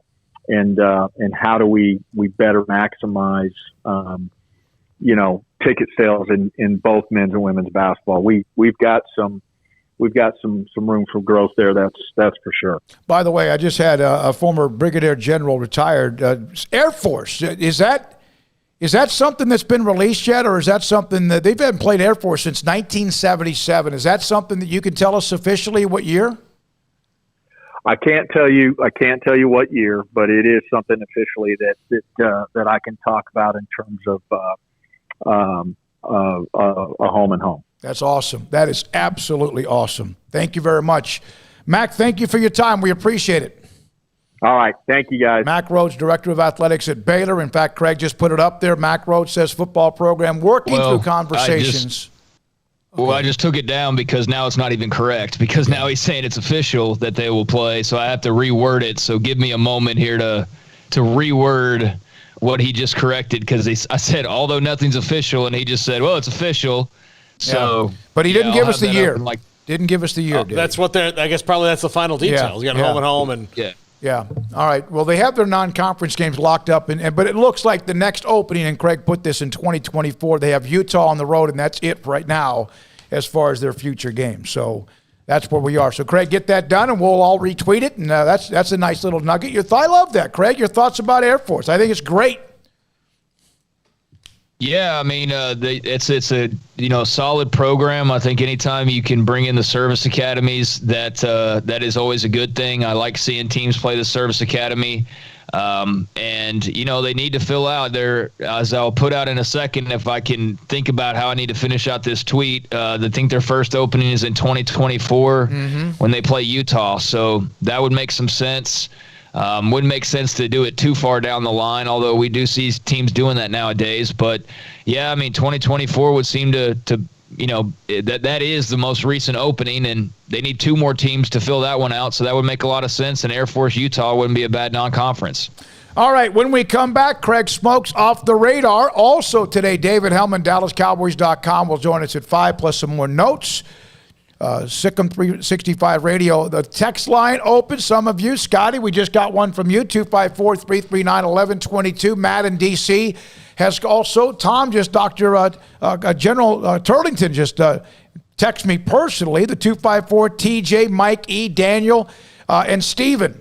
All of you, thank you. 254-339-1122, your text messages. Craig's Off the Radar. Next on SicEm365 Radio. Pioneer Steel and Pipe. Since 1943, they have delivered. They have delivered the best product when it comes to building something. Metal buildings, steel and pipe. They do it better than anybody. Think about this. Since 1943, locations in Waco and Bryan. And if you need to go by there and go by and talk with them or discuss something with them, they're open Saturdays from 8 until noon. But Pioneer Steel and Pipe since 1943, you have to be good at what you do. You have to also have great product, and on top of that, incredible customer service. And so that's why they have both, and they mean it. Great steel, pipe, also the metal buildings as well. They'll help you. They'll even help you hook up with somebody that does that if you want a contractor or advice on one. What they bring to the table, if you have both of these in any business, you're in pretty good shape. And that's why you can survive whoever has been in office, whoever runs Congress, whatever the Dow Jones or stock market's doing, whatever is going on, right, with the economy. They have great product, and they have great customer service. And when you walk into Pioneer Steel and Pipe, either location, you feel like you're the only one there, but you also realize, no, there's a lot of other people there who are happy customers and getting what they need. Product and attention and customer service. Pioneer Steel and Pipe, they're pouring concrete on that new facility, starting to do a lot of that. Long way to go on the corner of Loop 340. It's pioneerboys.com. With more than 160,000 alumni worldwide and counting, the Baylor family is growing. And through the university... Come by, let's be friends. Stepping into a new pair of boots is great, but stepping into the boots of a U.S. Army officer can also add confidence and leadership skills to your son or daughter's career path. There are more than 150 occupational specialties to help them find the best fit for their future. See all the things your son or daughter can achieve in our boots at GoArmy.com. U.S. Army Waco Recruiting Company, 254-598-8131 or 254-776-1543. From the first workout to the last practice, sports is an incredible challenge. Hi, this is Dan Ingham with the First National Bank of Central Texas, and we're proud to support each athlete, every parent, and our educators. From families, small businesses, to the biggest industry, we're here to help. With remarkable products like First Free Checking, we've got banking ideas that fuel big dreams. The First National Bank of Central Texas. Familiar faces making local decisions. Member FDIC, Equal Housing Lender. It's time to fire up the grill, heat up the oven, or get that deep fryer going to enjoy the top quality products at Waco Custom Marketplace. Order 30-pound sacks of live crawfish by 6 on Wednesday. Pick up on Friday afternoon after 2 or Saturday. Enjoy the weekend. 30-pound sacks of live crawfish available right now for $4.25 a pound. Find all the crawfish boil ingredients you need, including red beef potatoes, sausage, corn cobettes, and Louisiana boil seasoning. Make your order for live crawfish by Wednesday at 6. Pick up on Friday after 2 or all day Saturday, and enjoy the weekend. Waco Custom Marketplace, your home for fresh baked kolache, cinnamon rolls every day. Butcher shop to cut your steaks the way you want. Fresh seafood, summer sausage, boudin, house cured and smoked bacon, spices, seasonings, soup mixes, and more, and weekly gift boxes for any occasion. Waco Custom Marketplace, 425 Lake Air Drive in Waco, or WacoCustomMarketplace.com.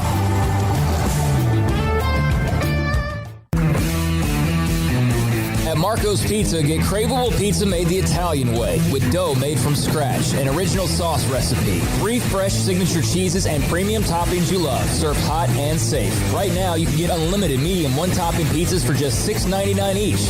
Why stop at just one? Order with your app or at marcos.com for curbside, carryout, or delivery today. Marco's, pizza lovers get it.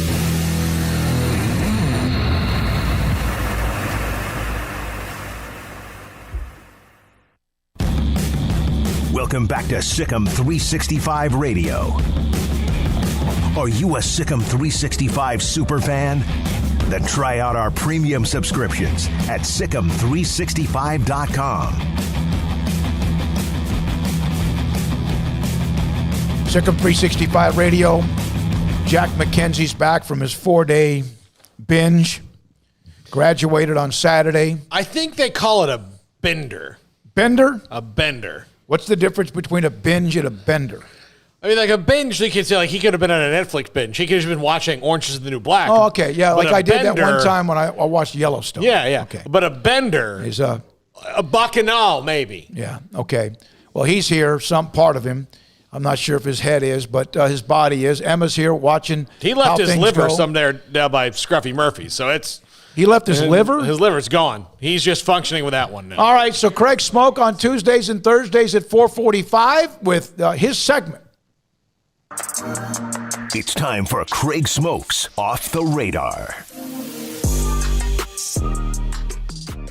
All right, time to take a look at some stories that we would otherwise probably not spend a great deal of time on, probably wouldn't even mention in some cases, but that's what this segment is for, to take a little bit of a look at what else is going on outside of Baylor and the Cowboys and kind of the usual.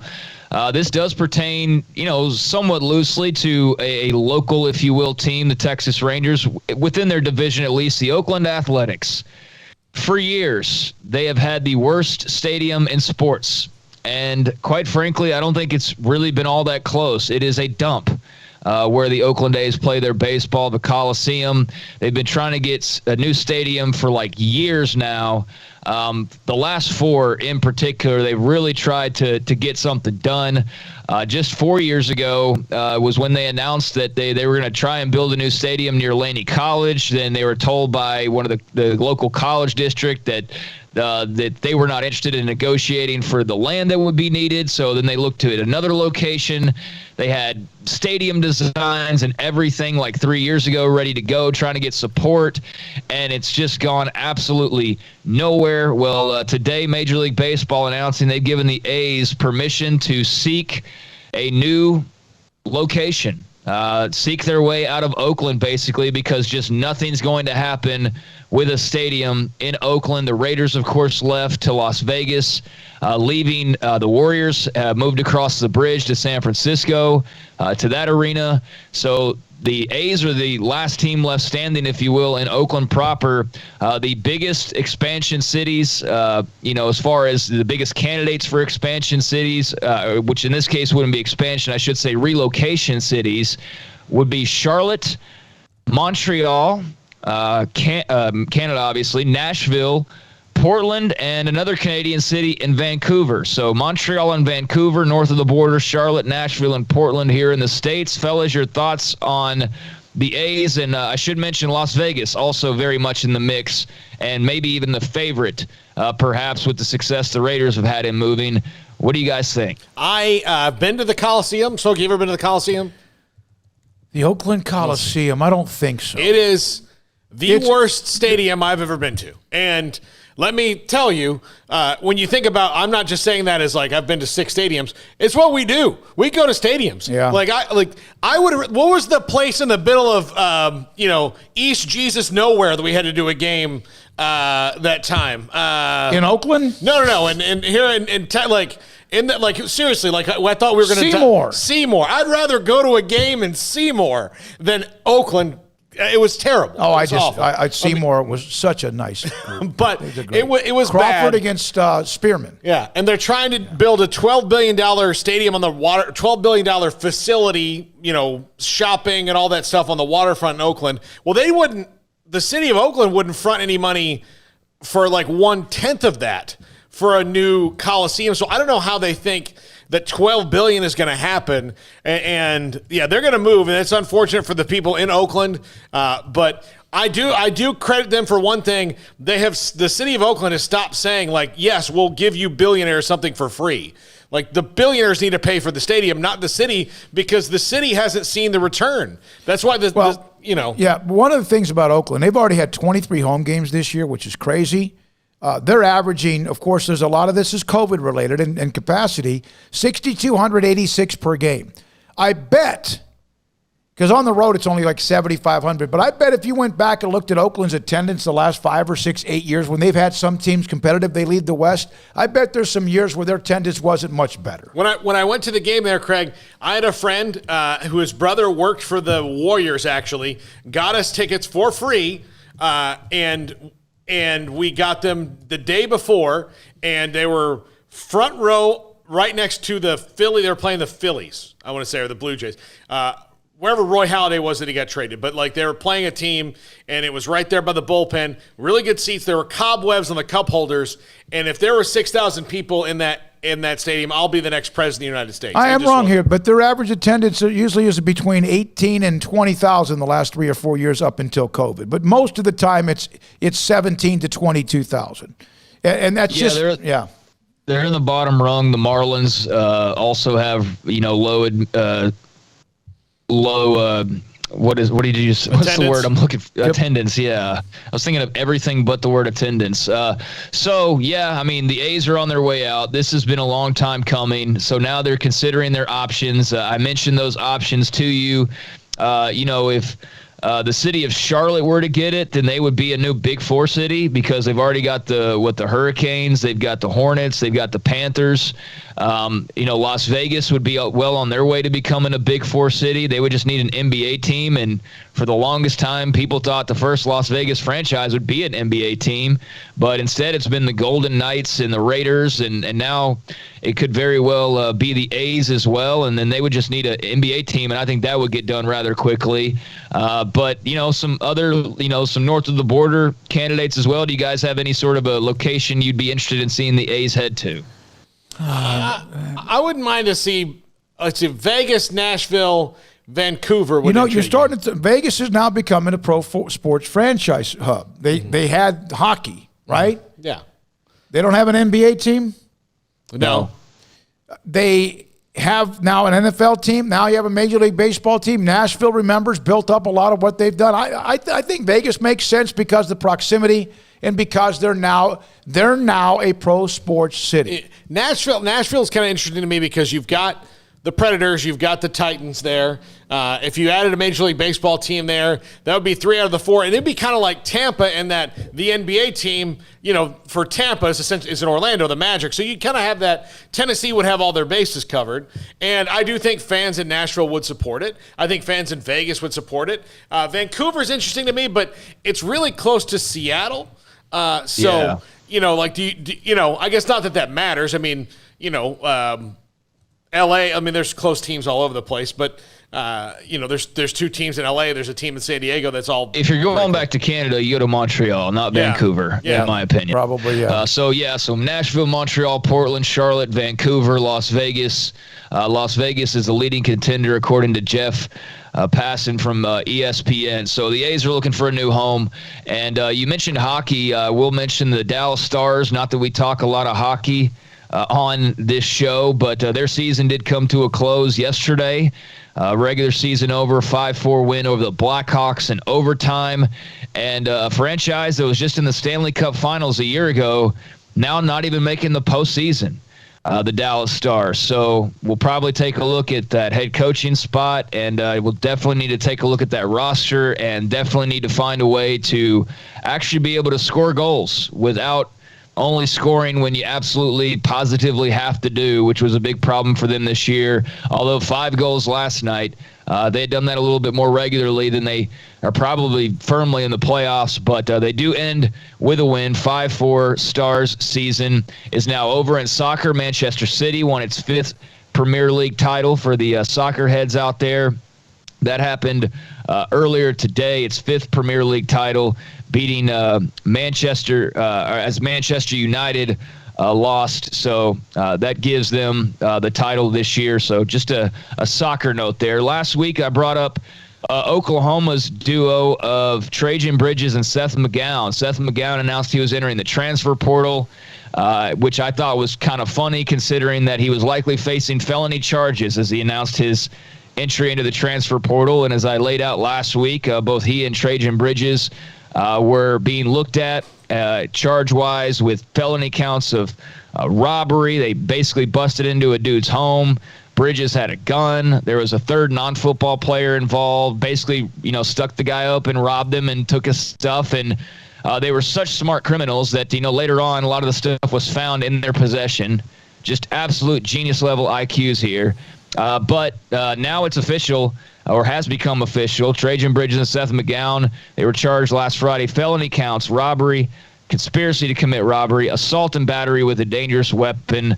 And now I'm not so sure that the transfer portal is what's going to be, on the forefront for them. It's going to be more of how many years do you end up serving. So, Bridges and McGowan now have officially been charged. Just a little bit of a follow-up. Bridges was a 5-star wide receiver out of Carrollton coming out of high school, but of course was suspended before the LSU playoff game because of a failed drug test, and that lingered into last season, and now it's resulted in this. So there you go. Whereas McGowan, he was a four-star out of Mesquite, and he played as a true freshman last season, and finished with close to 400 yards or so. So had 70 yards receiving in a 73-yard run against Florida in the Cotton Bowl, and that will be the last you see of Trajan Bridges and Seth McGowan in Oklahoma uniforms. All right, Craig, good stuff.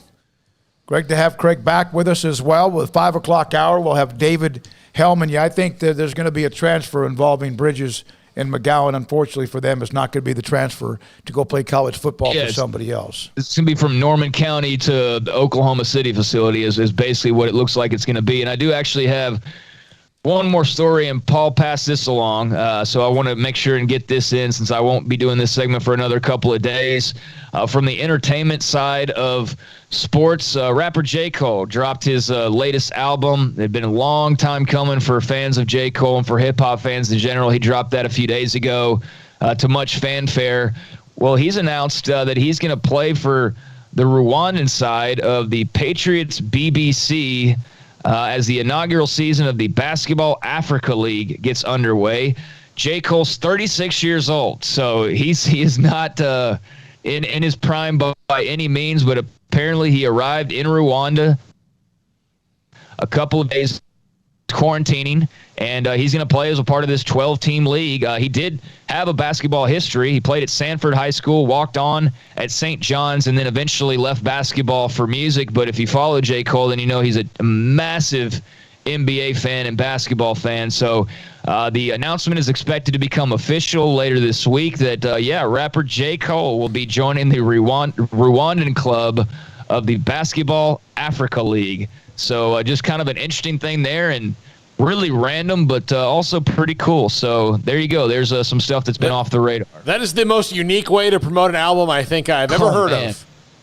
Yeah, for sure. And, he dropped that. A lot of people went crazy because it'd been a while since he had put out a new album, and now he's got this right around the corner as well. So he's obviously been in the lab working and also putting together big plans, and we'll see how this basketball thing turns out for him. All right, David Hellman comes up next. Craig, thank you very much. Couple of notes from today with Mack Rhoades. One, Michael Woodson's the interim title. They knew they were taking that off even before they clinched a 3-way tie of the regular season title. And then, of course, they announced it after they won the Big 12 tournament championship. And then they're going to play Air Force. Football will play Air Force. Again, Mac's not sure about the date. Craig mentioned the next opening in non-conference is 2024. They've got 2 games available, like 24, 25, 26, and maybe even 27. So that's a home and home coming up at some point on the Baylor football schedule. Yeah. The last time they played them was, I think, like I mentioned, in 1977. Yeah, for what it's worth, the next 3 years, this season, Texas State, Texas Southern, BYU, 2022 will be La Tech at home at BYU, so get your plans ready for that one. And then Texas State again in 2023, Utah, and at Louisiana Tech. So the next 3 years all filled up, but at Utah, the only game scheduled for 2024, and then the home and away with Auburn in 25 and 26, the only matchups there. So there's a 3-year window where they've got, 6 openings they could potentially put this Air Force home and away in. Yeah, and it's interesting because we put that up there, which is news. They're going to play the Air Force Academy. And then if we would have known the date, we would have put the date, and one of the first questions you see is when. Well, we don't know when. That's what we said. My tweet literally says the years are not yet official, but the Bears' first opening is in 2024. Yeah. But when, Craig? When? Okay, 2024. What week? When, and then? What time? Where's it at? What time? How come? I don't know. When?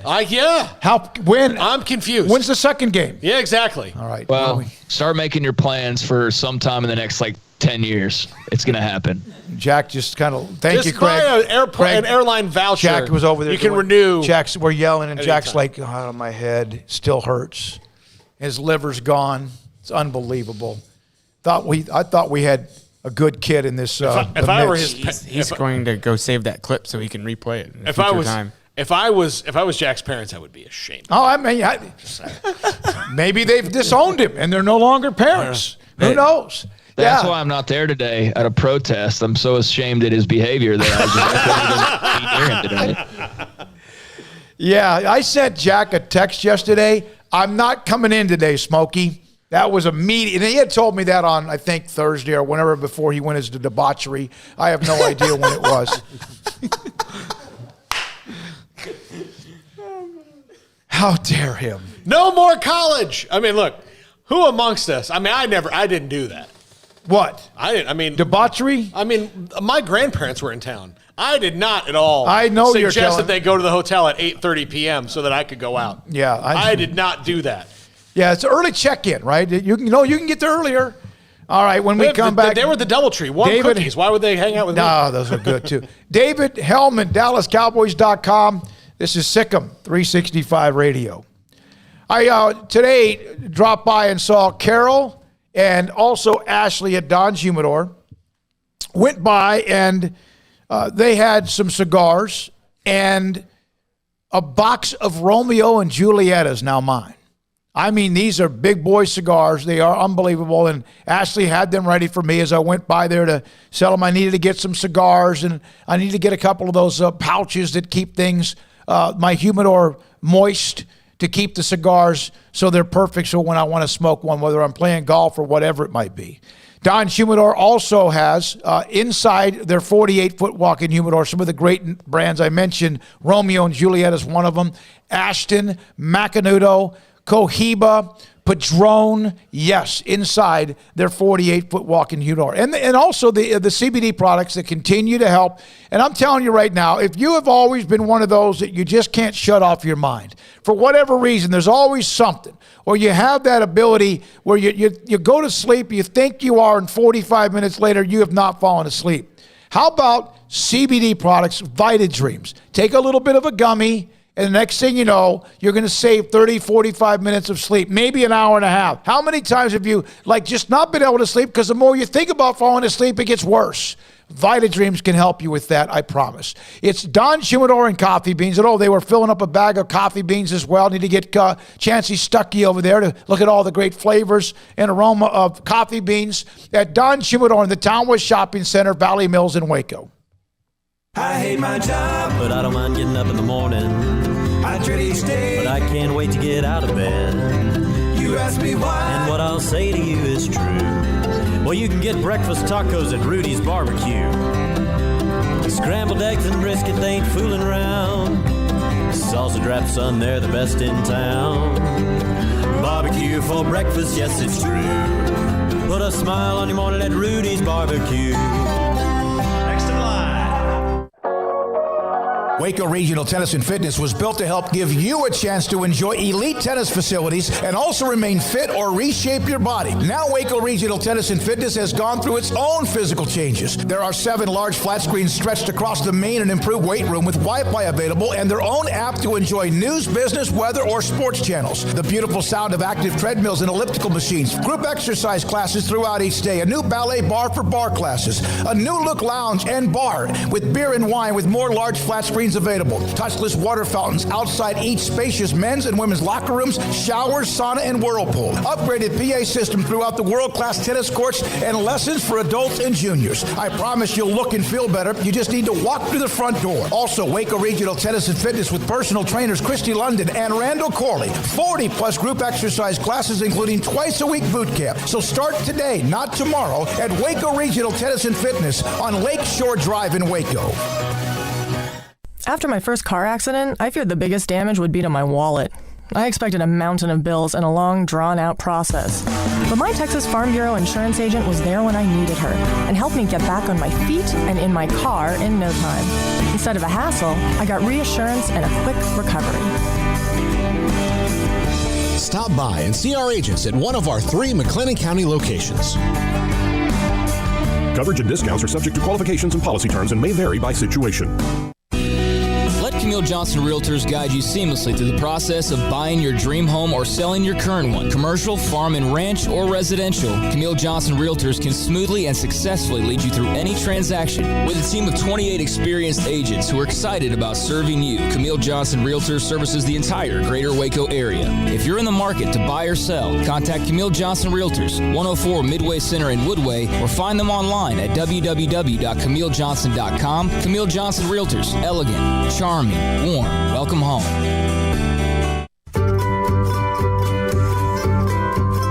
You want to know why Stonewood Dental is so successful? Listen to what happy customers have to say. Pleasant. It's different than any other dentist office. I really feel like they care. And it's not that you're here for 2 hours waiting on someone to take care of you. It's quick and easy, and I bring my kids, and my kids love being here too. They really love the treasure box.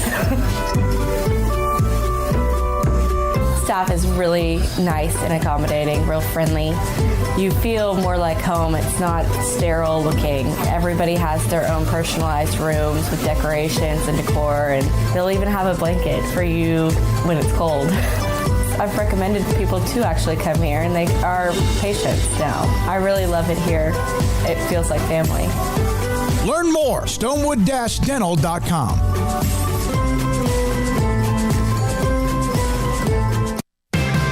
Welcome back to SicEm365 Radio. It's time for our weekly segment with David Hellman of DallasCowboys.com.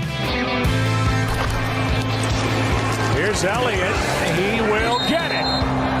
Touchdown Dallas as Elliott fought for it and has his 6th of the year. The 5 o'clock hour is sponsored by Edward Jones Investments with financial advisor Ben Erlinson, who'll navigate you through today's financial climate. Edward Jones, making sense of investing. Now here's David Smoak, Paul Catalina, and Craig Smoak. All right, we'll hear from David Hellman momentarily. It's kind of the aftermath. Of course, the draft is settled now for a week or so, and now you're getting ready for the various camps and all of that, and where we are. David Hellman, DallasCowboys.com, joins us on SicEm365 Radio. Craig Smoak, David Smoak, and Paul Catalina.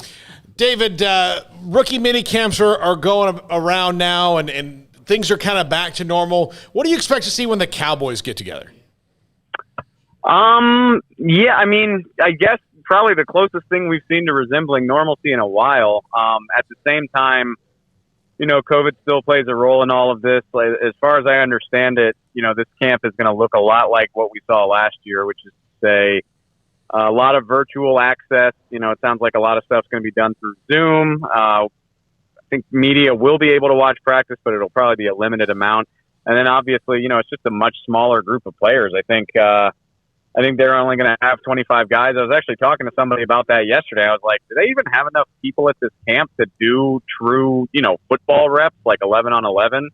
And the answer is probably not so much. I think you're going to see a lot of individual drills, maybe some like 7-on-7, try to limit the contact, which that's pretty normal at this point. Just, because these guys haven't played football in a while. So it's going to look kind of normal, but still not 100% like football, I guess. David, what competition would you say is at the top of your list as far as the positions that the guys will be, trying to win that starting role? If we're talking about starting role, I think the secondary is probably where you start. Obviously you add a top 50 pick in Kelvin Joseph to a group of, veterans who are all on, or, another top 50 pick in Trayvon Diggs, and then a couple veterans who are on bigger deals. So somebody that they spent a lot on is going to not be a starter in that scenario. And then safety, obviously it's kind of a free-for-all because they didn't do a ton to address that. DeMonte Kazee is coming off of an Achilles tear.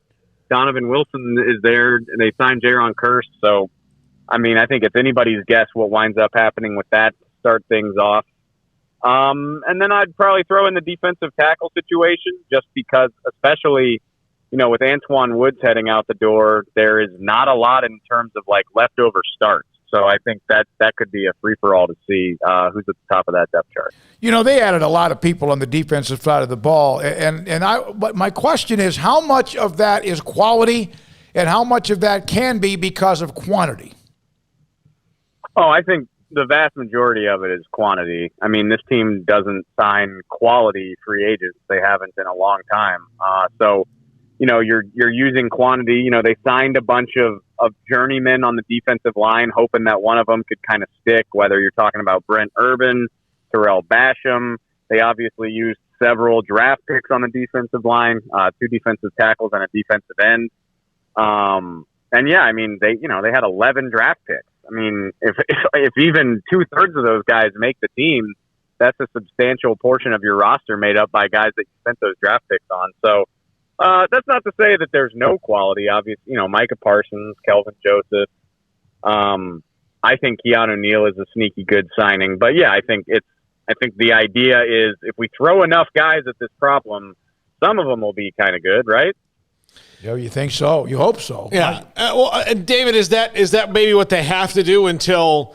I know that the salary cap is going to change, in a normal year and all that. Is that we're going to have to do that? They're going to have to do for a while until they figure out, who not only who's good on defense, but also, what they can afford to keep around on both sides of the ball when the new salary cap comes out next year. Well, that's going to be, and honestly, I don't think the cap, and I'm projecting here, so I don't want to speak too firmly, but I don't think the cap is going to explode the way we expect it to because of the TV deals until probably 2023. So, you're talking about another season or two where you're still working off the effects of COVID. It's going to be interesting, though, because if you think about it, with Dak Prescott under contract, all of the really foundational pieces of this team have been signed to a long-term deal. And so now I guess it's about identifying who that is not under contract right now is worth another contract. Is Leighton Vander Esch, they didn't pick up his option. Is he going to play well enough, or is he going to agree to an extension that can keep him here? Maybe Randy Gregory really comes out of his shell now that he'll be available for a full season, and then that's a guy that you got to worry about. Or is it going to be one of these young draft picks? The Cowboys have found so many of their stars through the draft, but again, all those guys are signed for the most part. I guess maybe Michael Gallup isn't, but, is it Micah Parsons? Is it Trayvon Diggs? Is it Kelvin Joseph? Where is that next big contract coming from? And, I think that's probably going to hinge on how well, this draft and last year's draft and next year's draft go. David, I know it's just a tryout, and there's lots of guys trying to make teams, but any thoughts or any info on Brady Davis, the quarterback who's apparently going to be trying out with the Cowboys this weekend? Well, I feel scooped because honestly, I'm not even sure. I didn't know they were doing that, to be completely honest with you. But that happens all over the league this time of year. I know, the Denver Broncos, they had an offensive tackle tear a tendon working out, and they're bringing in every offensive tackle they can find to work out. And obviously, the Cowboys are not. They're clearly not satisfied with their quarterback depth behind Dak. They brought in Jeff Driscoll last week. They didn't sign him. Mike McCarthy has said they're looking for guys. It'll be interesting to see if any proven vets hit free agency between now and training camp. Maybe if some teams clean up their rosters, but as for, inexperienced guys, get them here. This is a rare opportunity to do drills on the field. It seems like we haven't seen a lot of that since COVID started. So anybody and everybody you can get here. I think, even Ben DiNucci has an exemption that's going to allow him to practice this weekend, even though he was on the team last year. So anybody you can find that you think might have something, why not get him to the facility? David, do you now that there's no Dak issue, are you looking forward to this boring off season of not having to talk about the same thing over and over again? I mean, let's not jinx it, Paul, because I did another radio interview today where I was like, knock on wood, but it's pretty boring in Dallas right now. And listen, I love it that way. So if all we got to worry about between now and August is, roster battles and figuring out the depth chart, that sounds like a dream to me. Because, contract talk, there's only so much you can do. And, let's all hope that there's no off-field drama or anything that anybody's got to worry about. So, if we can just make it 3 more months of this, I would be thrilled. David, obviously, I've been covering the Cowboys for a long time, and Paul's been covering them for a long time, but I've covered them since the 1981 season, and it's been 25 years, 26 years since they won a Super Bowl. It's 26 years since they appeared in a championship game. That's not breaking news. How much does that drive them?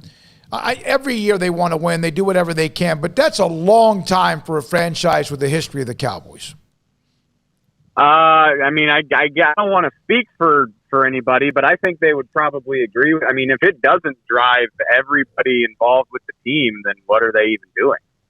It's especially such an organization with such a proud history. 5 Super Bowls, 3 Super Bowls since Jerry Jones took over the team.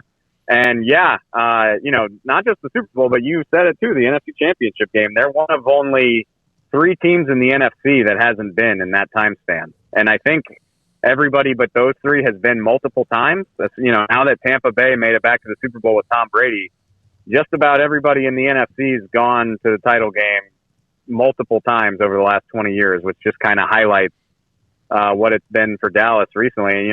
The Joneses bring it up all the time that's what they're chasing. I know Dak Prescott wants to win at all costs. That's what he's all about. So, if you play for this franchise with that type of title drought hanging over your head, I would hope it drives everything that you do, but the proof is in the pudding. Anything else? Nope. All right. Thank you, David. Appreciate your time. Yeah, David thanks, Hellman, guys. DallasCowboys.com. I did see a note from David about the barbecue questions coming from the rookie class. Hey, where's the best place to get barbecue? They'll be fine in the Dallas and Fort Worth area. No question about that. It's 5:16. When we come back, a couple of notes about Baylor. Again, we'll go back to what a little bit Mack Rhoades mentioned with us about Air Force in the future, about what he said about Michael Woodson and that interim tag and when that really was coming off or when they made that decision as well. By the way, I did have somebody send me a direct message about the interview we had with John Gallagher from Hartford.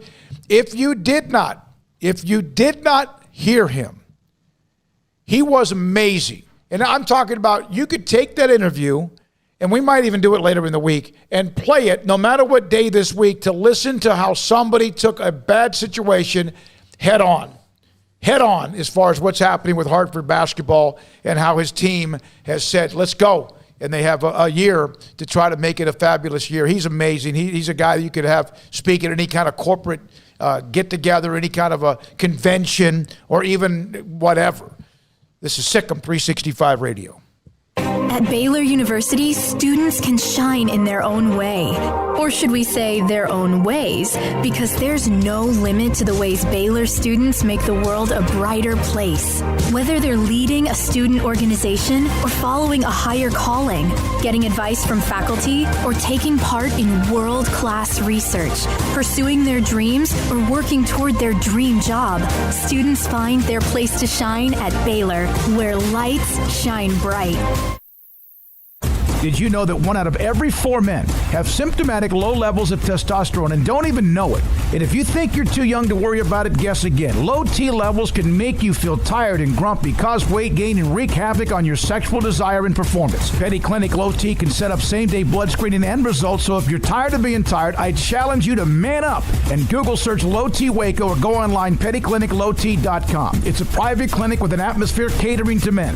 Affordable, only $150 a month, includes lab work, office consultation, testosterone injections, follow-up visits compared to $395 a month in Dallas or Austin, and you don't have to fight the traffic. Petty Clinic Low T is board-certified physician consultations, will provide the best form of brand-strength testosterone available. Contact Petty Clinic Low T today, just off Highway 84 and Old Hewitt Drive in Woodway. Petty Clinic Low T, helping men become the high-performance men they deserve to be. PettyClinicLowT.com or Google search Low T Waco. Riverbend Liquor and Wine has their easy-to-access drive-thru open and convenient and clean in-store location on the corner of Lakeshore Drive and North 19th Street in Waco. Riverbend Liquor has the best and most extensive variety of craft beer selections in Waco, and Balcones Whiskey, including single malt, pot still, baby blue, rye, brimstone, and the all-new lineage in stock. Riverbend Liquor and Wine, family-owned and operated, and a hidden gem in Waco on Lakeshore Drive and 19th Street. And find out more on Facebook and Instagram. It's time to fire up the grill, heat up the oven, or get that deep fryer going to enjoy the top quality products at Waco Custom Marketplace. Order 30-pound sacks of live crawfish by 6 on Wednesday. Pick up on Friday afternoon after 2 or Saturday. Enjoy the weekend. 30-pound sacks of live crawfish available right now for $4.25 a pound. Find all the crawfish boil ingredients you need, including red beef potatoes, sausage, corn cobbettes, and Louisiana boil seasoning. Make your order for live crawfish by Wednesday at 6. Pick up on Friday after 2 or all day Saturday, and enjoy the weekend. Waco Custom Marketplace, your home for fresh baked kolache, cinnamon rolls every day. Butcher shop to cut your steaks the way you want. Fresh seafood, summer sausage, boudin, house cured and smoked bacon, spices, seasoning, soup mixes, and more, and weekly gift boxes for any occasion. Waco Custom Marketplace, 425 Lake Air Drive in Waco, or WacoCustomMarketplace.com. One size fits all. That may be all right for an adjustable belt or cheap sunglasses, but when it comes to your financial needs, no one wants a one-size-fits-all strategy. Cam Heathcott, your Edward Jones financial advisor, knows that his most important goals are yours. That's why he takes the time to understand your needs. Knowing you, that's how Edward Jones makes sense of investing. Cam Heathcott, covering Conroe and Houston, 936-756-7717 or cam.heathcott@edwardjones.com. Edward Jones, member SIPC. Welcome back to SicEm365 Radio. Have you downloaded the SicEm365 Radio app? Do it today on the App Store and Google Play.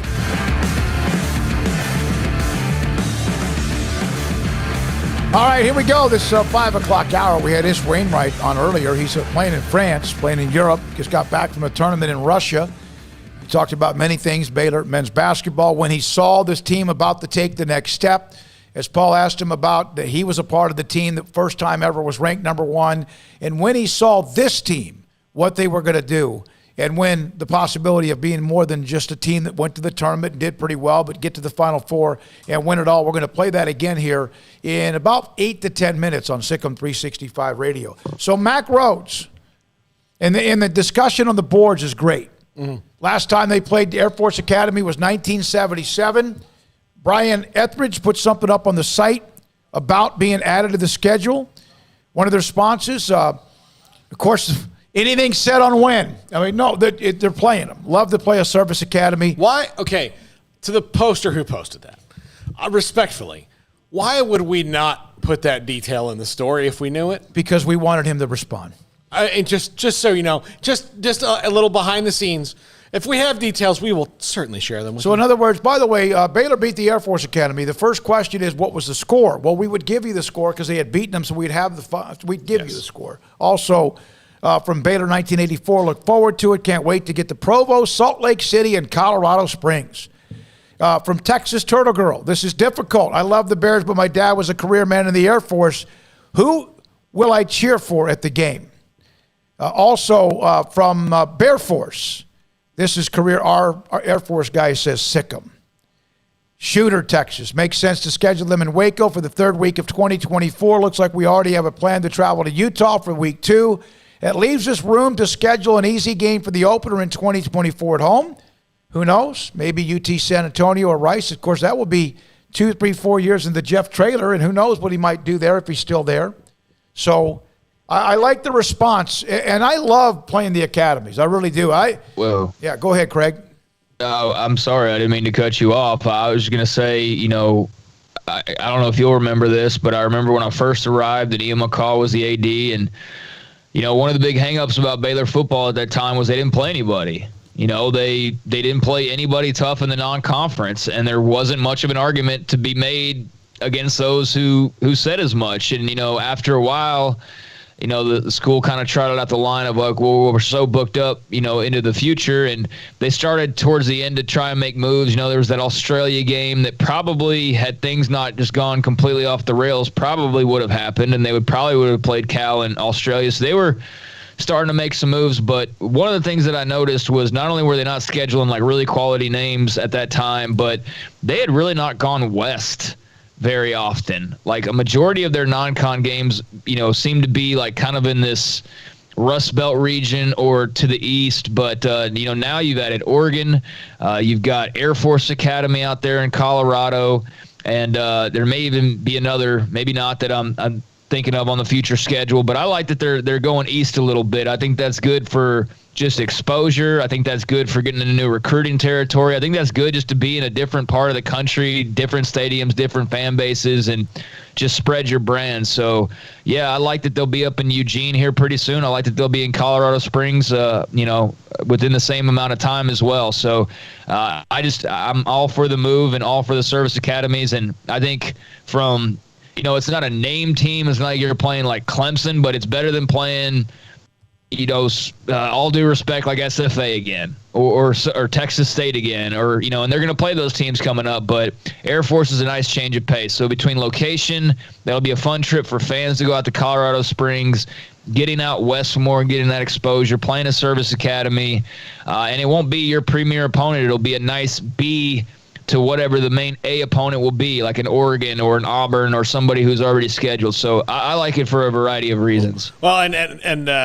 here's one thing that's kind of funny about. So Ian McCall and Art Briles had the scheduling philosophy, and Ian was very public about it with us. We had him on that it does not behoove them to schedule a game that they can't win.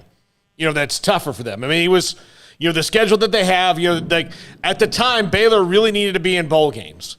But then Art Briles got them good really quickly, and the only knock on Baylor was that they don't play anybody. So then their philosophy had to change, but you make schedules so far out in the future that you kind of cut off your nose to spite your face, as to where if you had just kind of maybe trusted the process a little bit more about, okay, this team is going to be good, maybe schedule some good teams, then you would have had that. But they did. I mean, they kind of screwed themselves by that long-term philosophy, and then all of a sudden they're like, oh, crap, we're good. And the only thing they knock us for is we don't play anybody. Okay, well, let's go play somebody. Well, now you call people up to play, they're like, hell no, I'm not playing you. There's no chance. So, yeah, it was a storyline that made sense, like initially, that yes, like that was actually a genius way to pad the wins and to get some confidence. And for a program that struggled to win 3 games a year or whatever the case may be, like just getting bowl eligible was a big deal. But then there came that point that like once they were doing that regularly, then it wasn't so much fun to watch them beat up. But there were already games that were contracted to take place. So yeah, that just became kind of an annoying knock on Baylor that they sort of did to themselves. It didn't need to be a knock, there in those later years. But hey, it's not a knock anymore. That's all over and done with. The scheduling issues with Baylor is not an issue anymore. I mean, just look, they've got BYU, they've got Utah, they've got Air Force, they've got Auburn, they've got Oregon. So we won't hear that complaint for quite a while. Yeah, I agree with you on that. And by the way, Baylor has, I mentioned, they played Air Force 3 times, but it has not been since 1977. It's been a long, long stretch. Let's see. Colorado Springs. Mention something? Yeah. That I'm sure you guys brought up yesterday. I didn't have a chance to listen, but congratulations to Taylor Young on his next move in his coaching career. going and joining North Texas on staff there with Phil Bennett. A reunion with Taylor Young and Phil Bennett on one coaching staff. So I think that's awesome. That's a really good hire for Seth Luttrell. To have Taylor working under Phil, and man, that would just be fun to be around those two, on a staff together. So I wanted to make mention of that and say congrats to Taylor Young on the next move in his coaching career, although I know some fans are sad to see him leave Waco. Well, we did. We brought that up yesterday because Phil Bennett dropped that note by a text message, and the other note is he's going to join us tomorrow. Taylor Young will join us tomorrow at 3:30. Excited about that. So that'll be fun. And you're right. He's thrilled. Just called me during one of the breaks, and Phil Bennett's thrilled too. That's a Phil Bennett linebacker. Yeah. I mean, he likes little engines that win. Eddie Lackey, Taylor Light. Little engines that could. Yeah. Kind of guys. Yep, absolutely. All right, when we come back, he was on the show earlier today. Ish Wainwright is playing over in France. He's playing in Europe. Just returned from a tournament up in Russia. And his thoughts about Scott Drew, Jerome Tang, and the great staff at Baylor and winning the national title. And when he saw them turn the corner, he was a part of turning that corner. And many things about playing in Europe. And also a little note about one time when the men's basketball team was shushed away from the main court because they didn't have a national championship. That story and why he tweeted out what he did the morning after they beat Gonzaga. Much more to come. Ish Wainwright, SicEm365 Radio. Southwest Sports Medicine and Orthopedics, the team physician of Baylor Athletics. Our doctors specialize in the diagnosis and treatment of any and all sports-related injuries. Celebrating over a decade of service in Central Texas, our doctors are equipped to handle a wide range of issues, whether it's your foot or ankle, orthopedic spine care, your hand or wrist, knee and shoulder pain, or if you're in need of our arthritis or total joint clinic. Come see us at the new Baylor Scott and White Ted and Sue Getterman Sports and Orthopedic Center. Trust the doctors at Baylor Trust, Southwest Sports Medicine and Orthopedics. Our goal is to get you back in the game. Car has the trucks, man. They have the one for you. Crew cab, short or long bed, silver, black or blue. Texas size selection, great prices too. Richard Carr, he has the truck for you. Carr has the trucks, man. He has the truck you need. If you want the best truck, you want a GMC. Texas size selection, great prices too. Richard Carr, they have the truck for you. Boozers is the wedding ring store and more. If you're ready to get engaged or already married and want to upgrade your wife's ring for a special anniversary, Boozers is the place to go. With the largest selection of premier quality diamond engagement rings and wedding rings in Central Texas. They have 7 cases with over 300 styles of rings from top designers like Natalie Kay. Choose from yellow, white, or rose gold, plus beautiful top quality loose diamonds. With an in-house jewelry, they can also custom make anything you want. Bring in a picture or drawing and let Boozers create your one-of-a-kind pendant or ring. They can even use some of your old gold and diamond jewelry to create something new. At Boozers, you'll find a great selection of quality timepieces, and Boozers is the place for expert watch maintenance and repairs too. They specialize in expert Rolex watch repair for fine jewelry, watches, custom work, and more. Go to Boozers on Valley Mills and Lake Air Drive in Waco. Boozers, the wedding ring store and more. With so many companies and policies out there, it gets so confusing shopping for insurance, and I never know if I'm getting the policy that's right for me. Luckily, I met the team at the Nitchie Group Insurance Agency. With the Nitchie Group, you can go to one company and get access to coverage options from many insurance carriers, and you get to speak to a real person about your specific coverage needs. With the Nitchie Group, I know I'm getting the right coverage at the right price. If you need insurance, talk to the experts at the Nitchie Group at 1-800-258-8302. One size fits all. That may be all right for an adjustable belt or cheap sunglasses, but when it comes to your financial needs, no one wants a one-size-fits-all strategy. Ben Erlinson, your Edward Jones financial advisor, knows that his most important goals are yours. That's why he takes the time to understand your needs, knowing you. That's how Edward Jones makes sense of investing. Ben Erlinson, 100 North 6th Street in Waco, 254-759-8533. Edward Jones, member SIPC. From the first workout to the last practice, sports is an incredible challenge.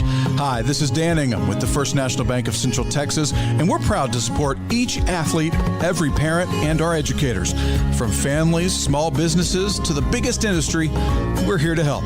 With remarkable products like First Free Checking, we've got banking ideas that fuel big dreams. The First National Bank of Central Texas. Familiar faces making local decisions. Member FDIC, Equal Housing Lender. Welcome back to SicEm365 Radio. Are you a SicEm365 super fan? Then try out our premium subscriptions at SicEm365.com. But right now we're joined by Ish Wainwright. He's been playing for a team out of France and Europe and been traveling all over the place. And he joins us, former Baylor great, on SicEm365 Radio. All right, Ish, I saw where you guys were, I think, going to play in Russia. And I want to make sure I get the timeline correctly. Where are you now? Is the season continuing? Where are you? The season is continuing. We just got back from Russia from Basketball Champions League. We finished fourth. In the final eight, we finished fourth. And now we're back in French League. I believe we have 10 to 12 more games starting back up next week. We have to quarantine for a couple of days just because we came from Russia. So getting back to practice on Thursday. Like I said, we have, I think, 10 to 12 more games. I'm not sure if we're going to start playoffs right after those games, but yeah, we have a lot more games compared to a lot of other countries. Ish, what's it like going all over the place and playing basketball? I mean, it's not like, the Big 12, you wind up in Kansas and Iowa and West Virginia and stuff like that. I mean, you're going to Russia, you're going to France and Spain and all this. What's that been like? It's been fun, to be honest. We actually took a private jet to go to Russia. The team, the president paid for a private jet. But I mean, it's fun. I mean, to travel the country, travel the world, go to different countries. Me personally, I like getting stamps on my passport. I mean, that proves that I like to travel a lot. But it's fun, different sites. I mean, the world is a little shut down over here, but I mean, just being able to travel to Russia, to Spain, to Germany, to different places like that, seeing different sites. It's amazing, man. Ish, you didn't necessarily have to continue the basketball journey, but a while ago you decided to your thoughts on making that decision to keep going forward with basketball and just what it's brought to you in the time since. Oh man, I tell people nowadays, I feel like I took basketball for granted. Some people say you should never take the game that you love for granted. I took it for granted. I was away from it for a year, but I'm a year behind. That's what I tell myself also. I'm a year behind. But it's taken me to higher heights. I mean, I went from second division Germany to now I'm playing in by far one of the best. I'm in France, first division. Last year I was in Germany, first division, playing Basketball Champions League, which is probably right underneath Euro League right now. And then that was last year. Also this year, I mean, playing in France, first division, playing against guys that's been over here for 13 years, guys that you hear of in college. It's taken me. Just the steps that I've taken is unbelievable in my eyes, and I mean, I just continue to just keep playing good. I'm gonna try to keep playing good and just see where it can take me next year. So where were you, and what? Let's see. If the men played Gonzaga April 5th at 9:00, to me that means it's about 2 or 3 o'clock in the morning where you are.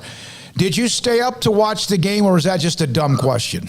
Oh no, that's a dumb question. I stayed up. I could not go to sleep. I stayed up, and I was jumping around in the room. I'm surprised my neighbors didn't call the cops or anything. But man, I was excited. Man, I could not. I woke up the next morning. I don't think I went to sleep. I probably went to sleep for about an hour and a half. And woke up for practice. And still had a good practice. But I mean, everybody knew I was going to stay up and watch that game. So it wasn't nothing that you could really tell me. I was going to stay up no matter what. to watch that game. Your team was the first team that got to number 1. Was that the first moment that maybe you guys kind of knew that what happened on April 5th, winning a national championship, was in the cards for Baylor eventually? Oh, for sure. We knew that before then. We knew one of these years, even with us becoming number 1, that opened up a lot of eyes to, around the world, around the country, that, Baylor Nation and Baylor University is nice. I mean, they were nice before. They were nice with Tweety, nice with Curtis, nice with Lace, Isaiah, PP. But, us becoming number 1 in the country, and then that next year, and then the next year, and then April 5th. You can't take April 5th away from anybody that put on that Baylor jersey. We're all national champions. So can't take that away. We knew that was going to happen. I knew that was going to happen 2 summers ago when I went down and talked with the whole team that won that championship, and even just talking with the young guys that was a part of the team this past year. So, I mean, I knew that was going to happen. Everybody did. When you talk to those young guys, you talk to the team, what's kind of your message to those guys typically? Take every day and learn from it every day. Don't take advantage of it every single day. I actually just talked to Jordan about that. Jordan Turner, just talked to him about that. Take every day and take advantage of it, because you're in college. Everything is, you have everything there. Coach Drew has made it to the point where it's 24-hour facility is open 24 hours. You can go in there by yourself and get your shots up. You can go in there, and Charlie is probably the best strength and conditioning coach in the country. So you have the best strength and conditioning coach, the best facilities. I mean, you take advantage of that right now, because once you get to that next level, or if you come overseas, you probably won't have that same, advantage, so take advantage of that, and things will just fall in place. Ish, when you were in high school, you had somebody tell you would never go to college or graduate. Can you take me back to that story, and what was said to you, and how did that motivate you for the rest of the time until you were able to graduate from Baylor? Well, in high school, I can honestly say I was one of those top ranked, especially going to my freshman year, top ranked guys. All the thing I wanted to do was play basketball. Didn't take school serious, wanted to be the class, I stood out, class clown, whatever. But yeah, when somebody tells you that you're not going to graduate, you're not going to go to college, you have to go to JUCO and you have to take that route. You probably won't even do that. You probably won't even make it out of Kansas City. That can stick onto someone to the point where that can break that person. I didn't allow that to break me. I didn't allow none of that to hurt who I am today. Actually, like I said, it motivated me. My goal was to prove a lot of people wrong, and I'm still proving a lot of people wrong because I graduated. I graduated from Baylor University.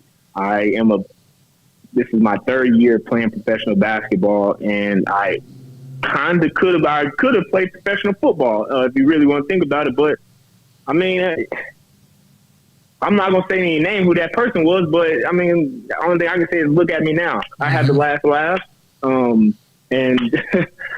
I'm living my life. I'm living my dream, and I can't wait to see where it takes me. This is only year 3, so I can't wait.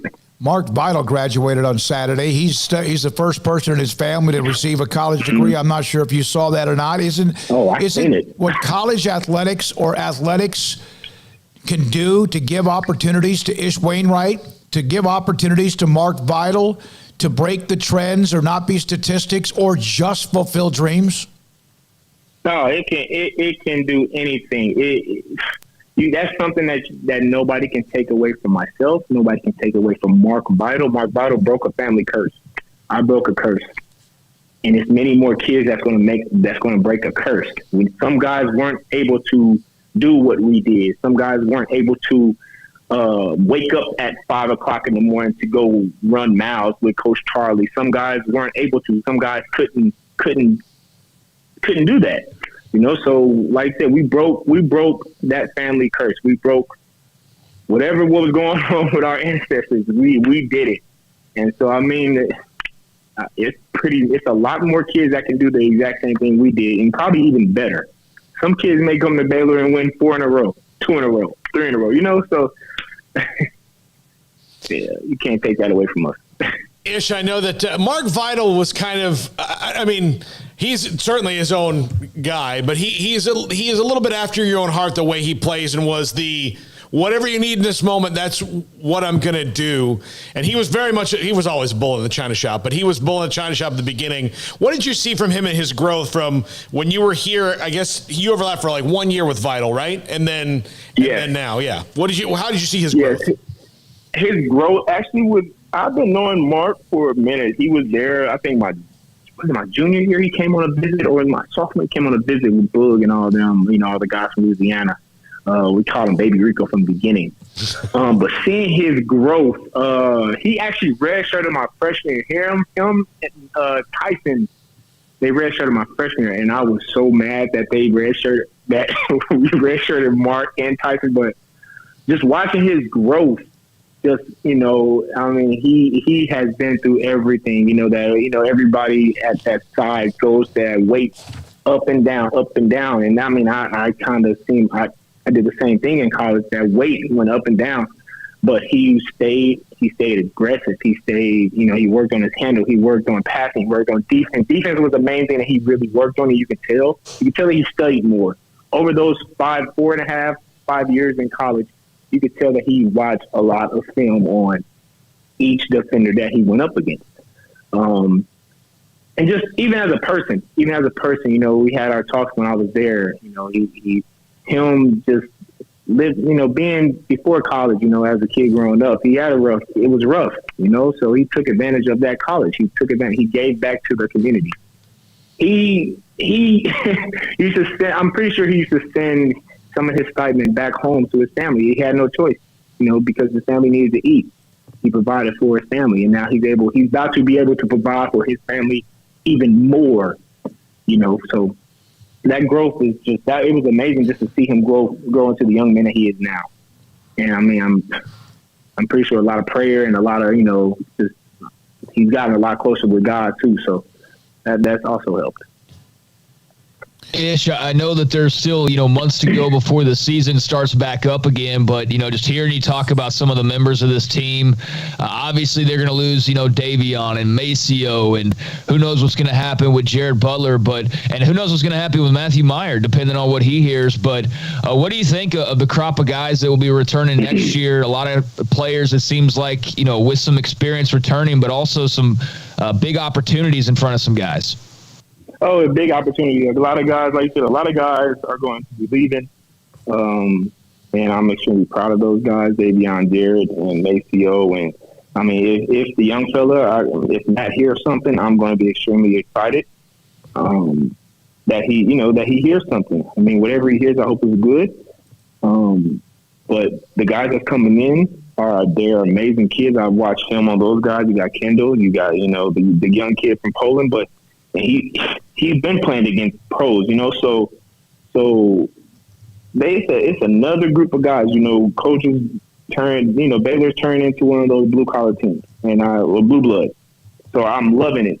And then also the guys that I think we just signed 2 point guards. And so, I mean, Coach Drew's doing his thing. Coach Drew and Coach Tang are doing his thing, Also, with the guys that have been there. Now the guys are more experienced. The guys have played in good games. They're more experienced. And so now they understand what Big 12 basketball is and what a championship team, what do they take to be champions? Mm-hmm. Now they have to step up to the plate, and we have to prove the world that we can do it again, that we will do it again. Everybody's we have a bullseye on our back. Can you tell me what you wrote the team in a letter when you were a senior that showed amazing leadership? I have to look that up, but to show them, I mean, it's a lot of. I'm pretty sure I had a talk with the guys. Oh, I don't remember what I said in the letter, but I remember that letter. But I'm gonna talk about the time that I talked with them as a team. My senior year, I just thank the team. Like, I really thank every last one of those guys of what they brought to that year. And then I carried it over to the next year when I was playing football. I still consider myself as a senior or as a leader to that team because those guys that were still playing was a part of my team. And it happened, and I guess that carried over every single year. But, I mean, I talked with the guys. I let them know, like, it's going to be tough sometimes. There's going to be times where you're going to be like, I can't do this. You're going to wake up and be like, oh, man, I got class and I got workouts. I got tutoring. You know, it's going to be times, but you have to look. Not if it was hard, if it was easy, everyone would be doing it. Everyone would be doing it. Yeah, Coach Drew told me he's one of the, and this is a team that we just saw win the national title that was incredibly unselfish. But Ish Wainwright was one of the best leaders, most selfless players we've ever had. Whatever it took for the team, no matter what we needed him to do, he would do it and was extremely coachable. Was that always the case with you? It was. I mean, it was sometimes I'd be upset, but I didn't let that get to me because who else is going to do it? I mean, who else is going to do those little things? Who else is going to take a charge? Who else is going to dive over a table and for a loose ball to get an extra possession? Who else was going to, I took that role. And, I wanted to learn every day. I wanted to learn. Coach Drew said, do this, I will do that. That's my job. That was his job to tell me what I need to do on the court, and I took it. But then I also looked at it as I got older.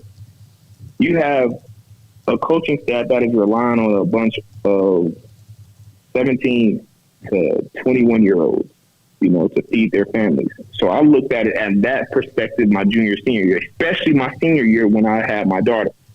I have to rely on a bunch of guys, to help me feed my family. So then I'm like, okay, so Coach Drew, they have a tough job, because it's a lot of egos, it's a lot of attitude, it's a lot of different mentalities, personalities, everything. So now you have to, I took that and I was like, okay, well, I'm going to do this because if I do this, we're going to win. If I don't do this, then there's possibility we can lose. And if we lose, nobody likes losing. I'm going to do whatever it takes to win, and that's just been my mindset for years, and it's still my mindset to this day. No matter what, if I need to be a water boy for a game, I'll be a water boy for a game. That's going to help us win. Well, it did, and I have there's a tweet that I want to ask you about. This was the next morning after Baylor had won the national championship. Armstrong, could you put that up if you don't mind on the screen? The tweet is, we finally got one at Kim Mulkey with the bulging eyes with the stars, the red. What was, the women have 3. So what was that? They have 3. Okay. So my freshman year, we were practicing and, we were doing our 5-on-5 scrimmages and stuff like that. And Kim Mulkey walks in the gym with the team and we're like, we stopped. She yells out, well, you guys got to get off my court, but you can get back on once you win a national championship. And so we're all looking. We're in the middle of practice. We're all looking like, what are you talking about? Okay, we know you have championship, but you're about to kick us off the court. This is the main court. And Coach Drew was like, well, she's right. And we all just took off to the practice gym. And that happened at least once a year, but since I've been there. And so, seeing Coach Mulkey around the locker room and, joking around, I love her. And I know she's going to do good things at LSU. She did amazing things here at Baylor. But she used to joke around with us all the time. Well, I have 3 of them. I have 2 of them. No, at the time, I have 2 of them. I have 3 of them. When y'all going to get one? I'm like, Coach, we're working on it. We're working on it. So, now we have won. We won that, and one of the first person I thought about was Coach Mulkey. I wonder what she's saying right now. Like I'm pretty sure she's like, yes, Coach, you finally got one. So we joked about that. Every year that I was there and seeing her, and all those banners up there, and then in the gym. We wanted one, and we finally got one. So I had to tweet that. I don't know if she's seen it, but. No, everybody else seen it. No, I did. I saw it immediately. that was at 6:30 in the morning the following day. I know that you'd love to have been at the parade. How much did that hurt that you couldn't be there? Can we have another one? Hey, yeah. I mean, they'll try. This summer, can we have another one? Yeah. Nah, but I really wanted to get there. I really wanted to be there. I wanted to at least go to a game that last year, this year. Hopefully I'll make one next year. So, I mean, I'm going to try my best to make a couple games whenever I can, especially hopefully another parade. I'll be at the next parade for sure. That would be awesome. Ish, good luck with Strasbourg, right? Is that how you say it? Yes, sir. Strasbourg in Yes, sir. France with what you have, a few more games left. Yes. Congratulations on playing well in Russia. And what you're doing, too, you're putting up numbers, not just points, but all the other stuff that Ish Wainwright does. And, man, it's great to hear from you. A lot of people excited about it. Thanks for your time and enjoy. And then get back over here whenever you can and come back and hug some people's necks at Baylor. I will. I'll be in Waco this summer. I'll make sure everybody. I'll make sure I tweet it and let it be known that I'll be in Waco and do something. I don't know, but no, I really appreciate you having me on the show. And anytime, you too. Anytime. All right. We like to always hear from Ish Wainwright. This is Paul Catalina's Top 5 at 5:55. All right, Smokey had to step out for a second. It's going to be weird when he pops back in here in the middle of this, but Top 5 Weirdest Baseball Entries brought to you by Slapsticks Comedy Club, bringing the funny back to Waco. We'll have another event May 29th at Rogue Media Network and events throughout the summer until their location opens up off of Highway 84. That is coming soon, so follow Slapsticks on Facebook and Instagram and Twitter as well. They're all over the place, and so you can do that. But Weirdest Baseball Injuries, thanks to Matt McBrayer, one of our favorite listeners. He sent me this suggestion, and it was based on a topic we did last week that he didn't fully into. Number 5. Sammy Sosa sneezes his way to a strained back in 2004. That, Craig, that's embarrassing, right? That you sneeze so hard. Do you think that's steroid related, that if you do too many roids, you can strain your back sneezing? I'm sorry, Paul. What's the topic to this top 5? Top 5 weirdest baseball injuries. Okay. Yeah, that, I guess you're more susceptible to injury when you're on steroids. And, look no further than the guy who's normally sitting next to you and his weird sneezes for how extreme those can be. So, yeah, I can buy it. I can open my mind to the possibility that a sneeze caused Sammy Sosa to miss time. But I don't know. That one was a little funky for sure. Yeah. This might be my second favorite one on this list. Number 4, Vince Coleman is run over by the tarpaulin in the 1985 NLCS and missed Game 4 and Game 5. The Cardinals would go on to the World Series, but they lost to the Royals. Smokey, do you remember this? Vince Coleman getting run over by the tarp? Yeah, I do. That was a bad deal. The Sosa and the sneeze. That was even... Yeah, no, I do. And he was all known for what? His speed, right? Yeah. And then he gets run over. Yeah. Yeah, by the tarp during a rain delay. Yeah, that was crazy. All right, number 3, Will Smith tore his LCL taking off his shoes in 2016. He was with the Brewers then. Don't remember. But yeah, could you imagine tearing a ligament in your knee, taking off your shoes? Oh, I don't remember this. Yeah.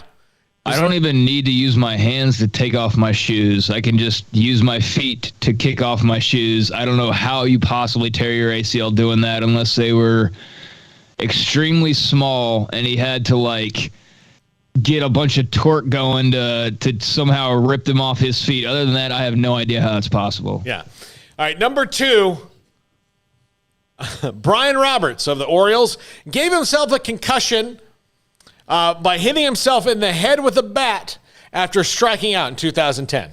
Remember Gus Frerotte? Yeah, this is that. So he missed it. He did a head bump against one of those padded walls or whatever and hurt his neck. Yeah, 2010, he strikes out, hits himself in the head with a bat. Not something you do. Listen, straight, you did like that? Yeah, you hit himself in the head with a bat. Look, Bo Jackson could break the bat over his knee. That was a pretty awesome thing to watch. But I don't think you need to go and do that. By the way, Stephen Vaughn, did you really bring up Vince Coleman? I did bring up Vince Coleman. I'm sorry, Steven. Yeah. I did bring up Vince Coleman. I'm sorry. Sometimes I don't think about my friends as much as I should. Number 1, our friend of the show, Tom Glavine. Been on, 3 times, right? 2 or 3 times? Yeah, we've had him on at least 3 times. Yeah, Tom Glavine. Twice. Ate airplane food in or out on a road trip, got food poisoning, and threw up so hard that he broke a rib in 1992.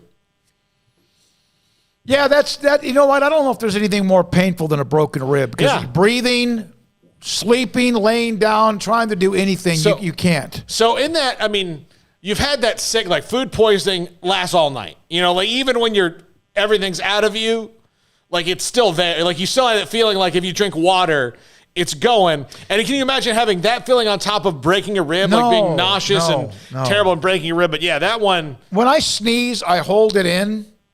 And my back cracks one of these days, maybe. Well, yeah, that's going to be a Sosa one. That's what Craig mentioned as you were walking in.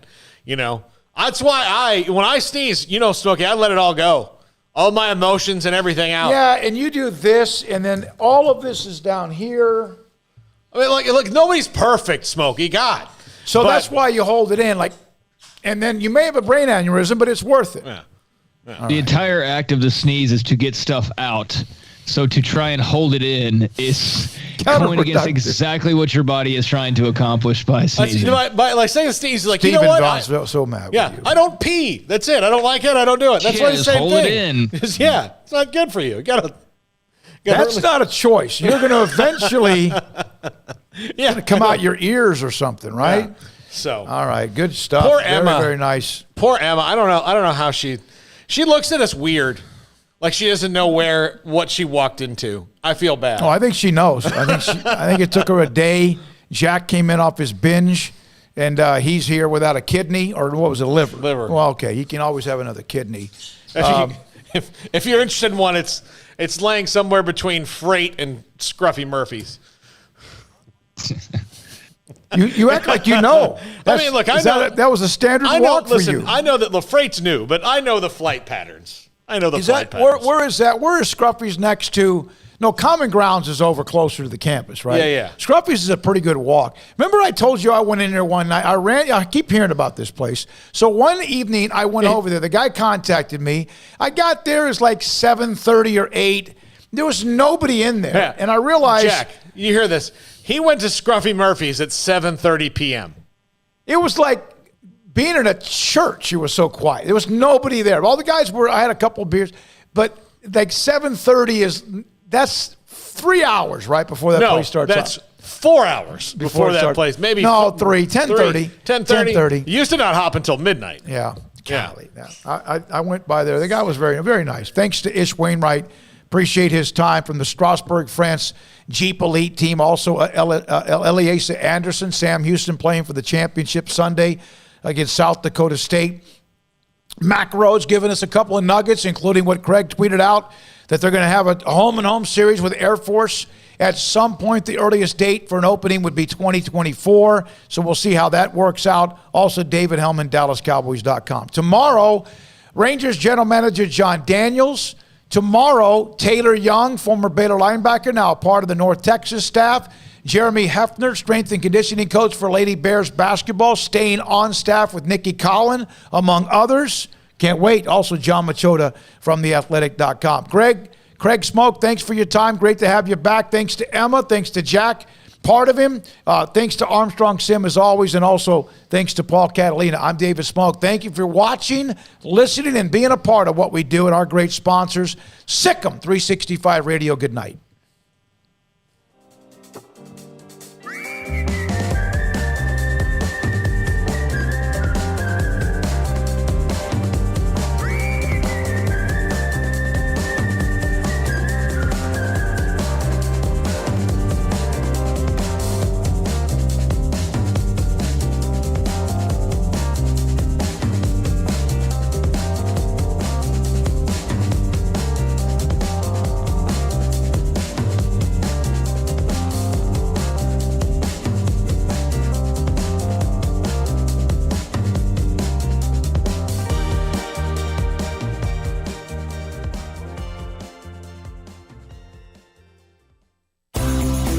Ideal MRI is a small family business right here in Central Texas. We're open to support you while lowering the cost of healthcare bills. When you need an MRI, ask your doctor for an Ideal MRI. Visit us at idealmri.com or call us at 833-IDEAL-MRI.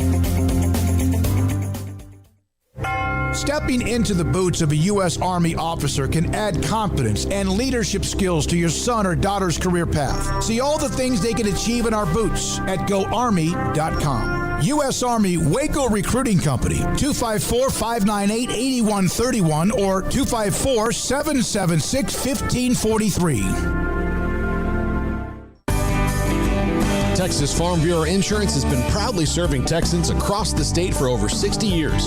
Call 254-772-8090 to find an agent who will provide a free review of your auto, home, and life coverage.